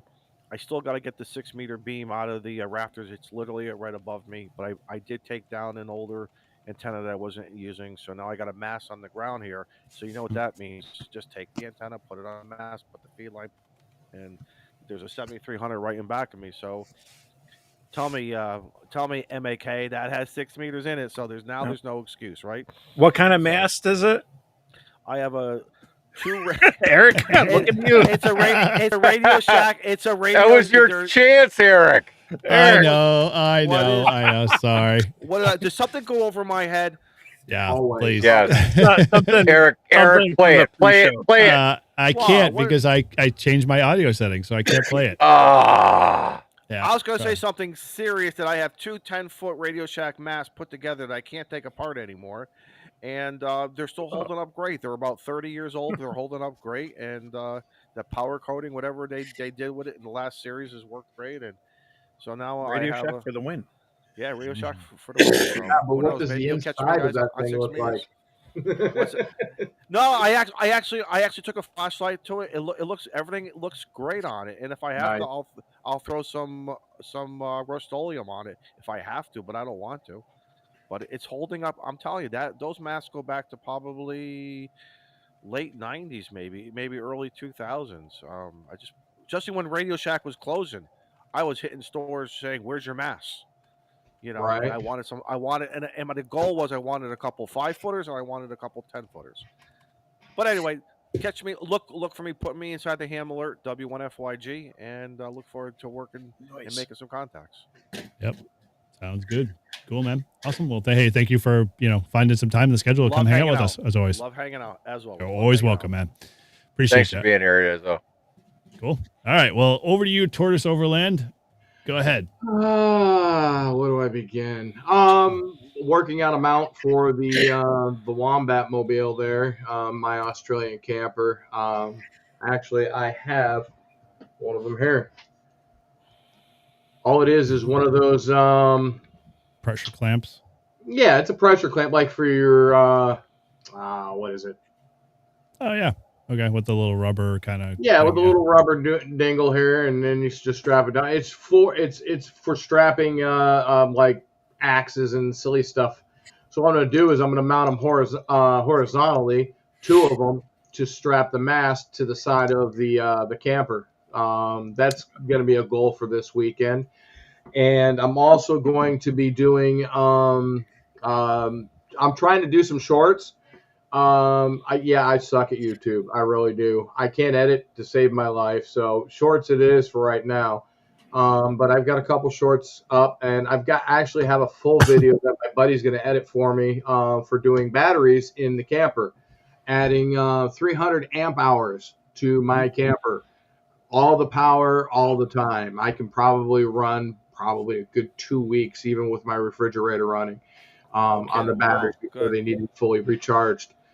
In addition to the 200 amp hours I have in the truck. So, doing a little bit of a short on that. I've got the ATAS on. I've got the 891 installed. I'm having problems with the ATAS, so I'm going to work that this weekend.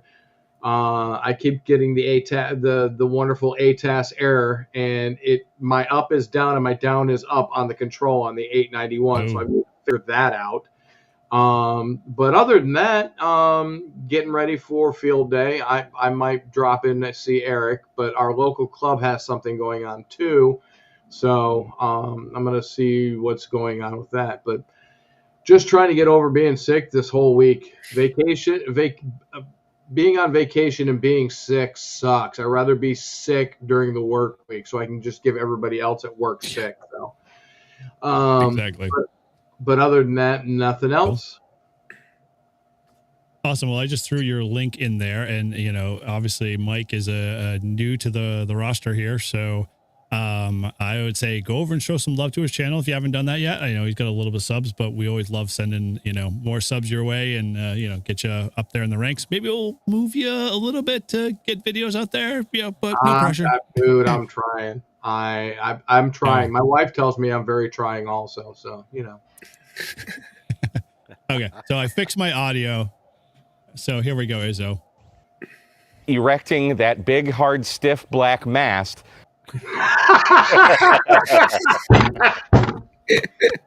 No comment.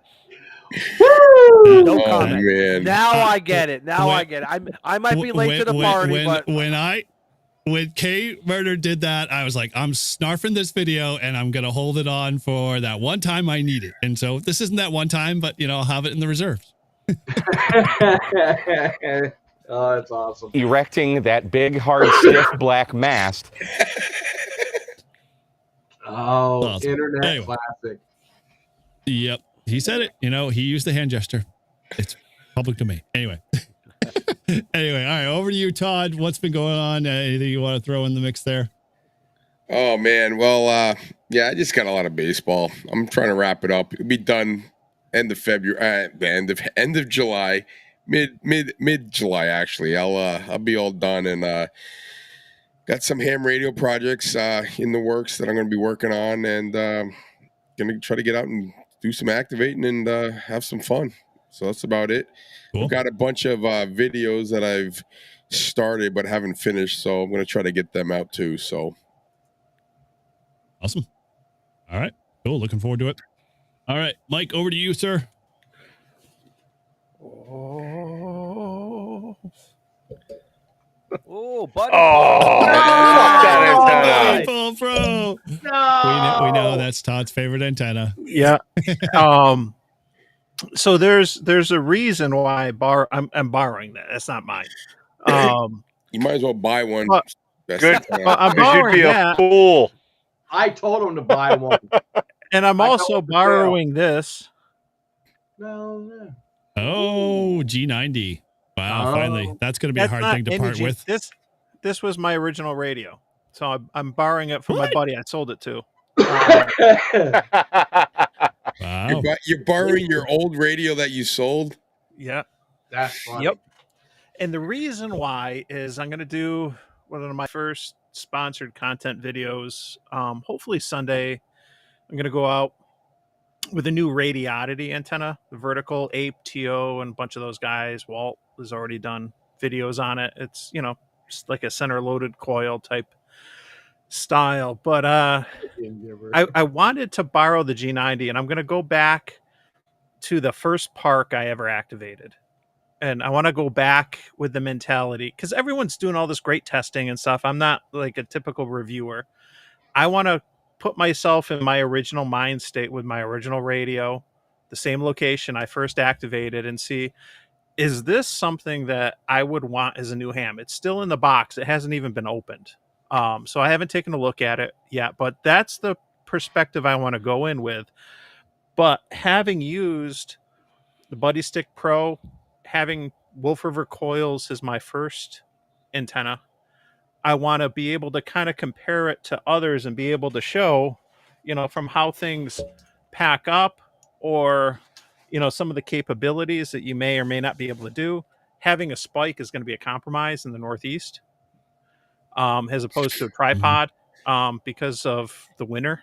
But I'm looking forward to doing it. You know, like I said, it's going to be like the first major sponsored thing I do or whatever with the antenna. But I was looking forward to trying it out, and I want to try to do something different. And so I want to look at it like I would have looked at this 4 years ago when I just got into HF radio and went out into the woods with Like a G90 and a coil antenna, you know, and think, Like a is budget this build? something? Yeah, it could be, maybe it isn't, you know, but Yeah, cool. Listen, that's what I'm looking for. that antenna, I've dragged that thing across from coast to coast, north, south, east, west. That thing is always reliable. It is. You should just buy one. Can't go wrong. I think it's got to be a really great antenna to travel with, because it packs up really well. Yeah. But if you're on a tripod, you've got so you don't something have you to want worry to about trade, you don't have to worry about putting something in a tree. You don't have to worry about putting something in the ground. It's a tripod. You can just set it up. And there's a lot of good things about it. You know, and what I add to it is I just take one of those what I add to it is I just have one of those foldable tripods, and I connect the raised counterpoise on it, and it works great. It all fits in that bag, and you just throw that bag in your backpack, and you're good to go. Hey, Mike. Yeah. Here's an option. If you've got some stuff that you'd be willing to do a little trade, I'd be willing to throw my Buddy Pole Pro at you. Right now, it's sitting in my saddlebag in my truck as my backup to my backup to my backup to my backup antenna. So if everything else fails, that would be the antenna I go to. I've got a deluxe sitting here doing the same damn thing.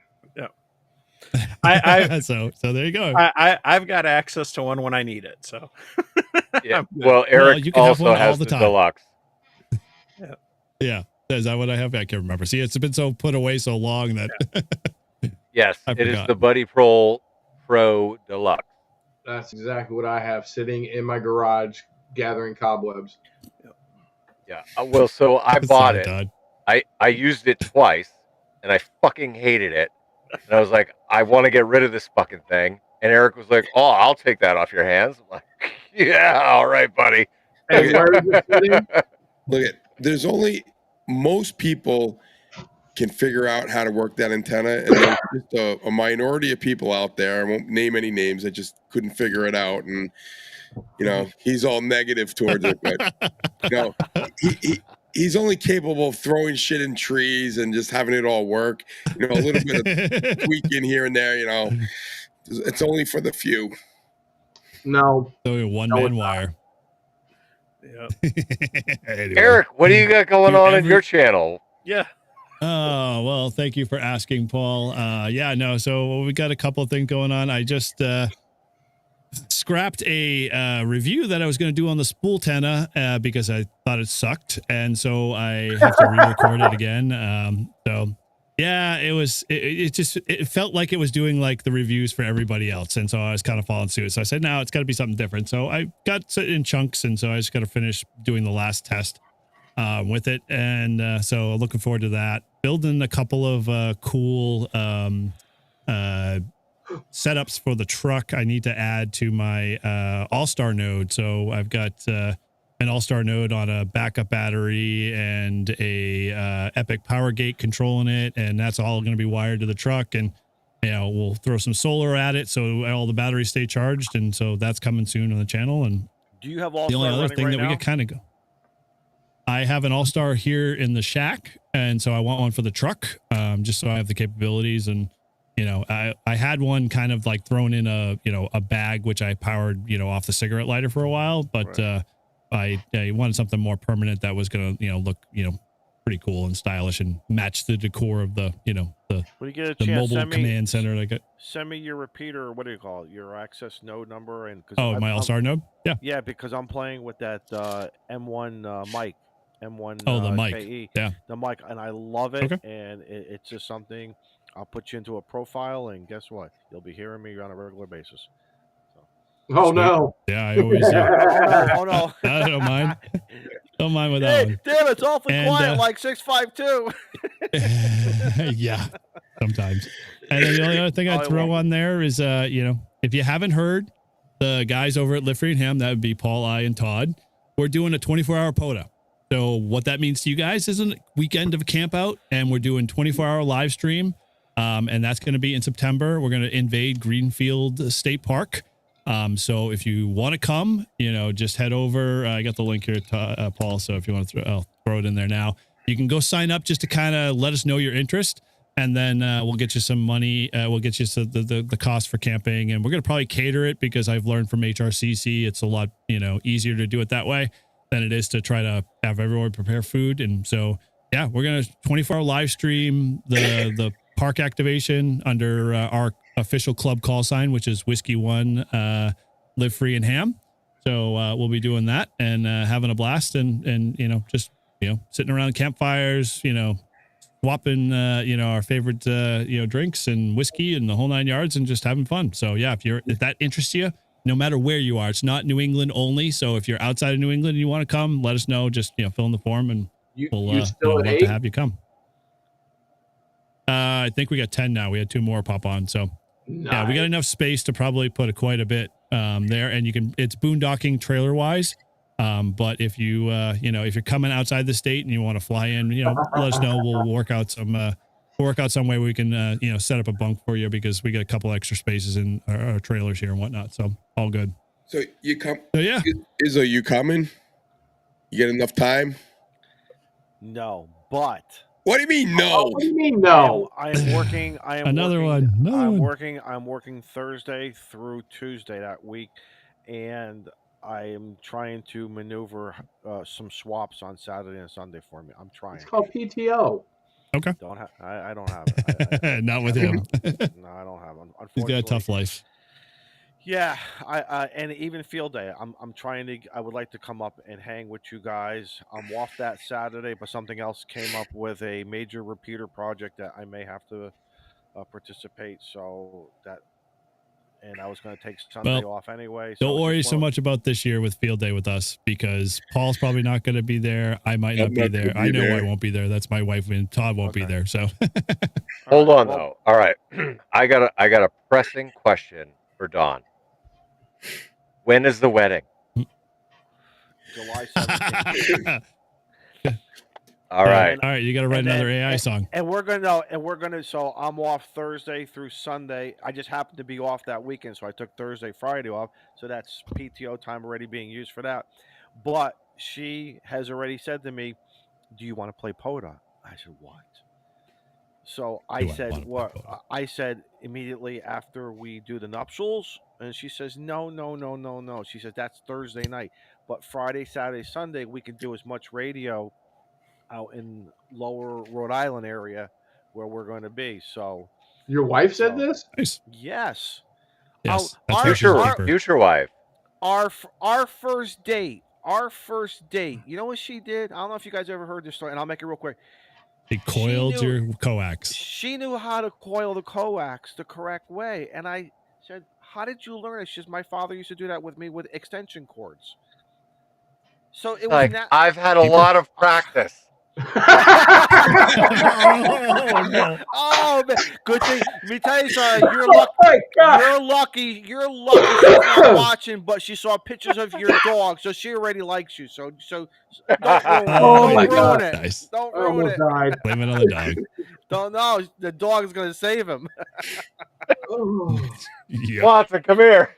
All right. That's point. I don't know. We can end right there. You Let's better call it close it. quits, right? You better close this show real fast.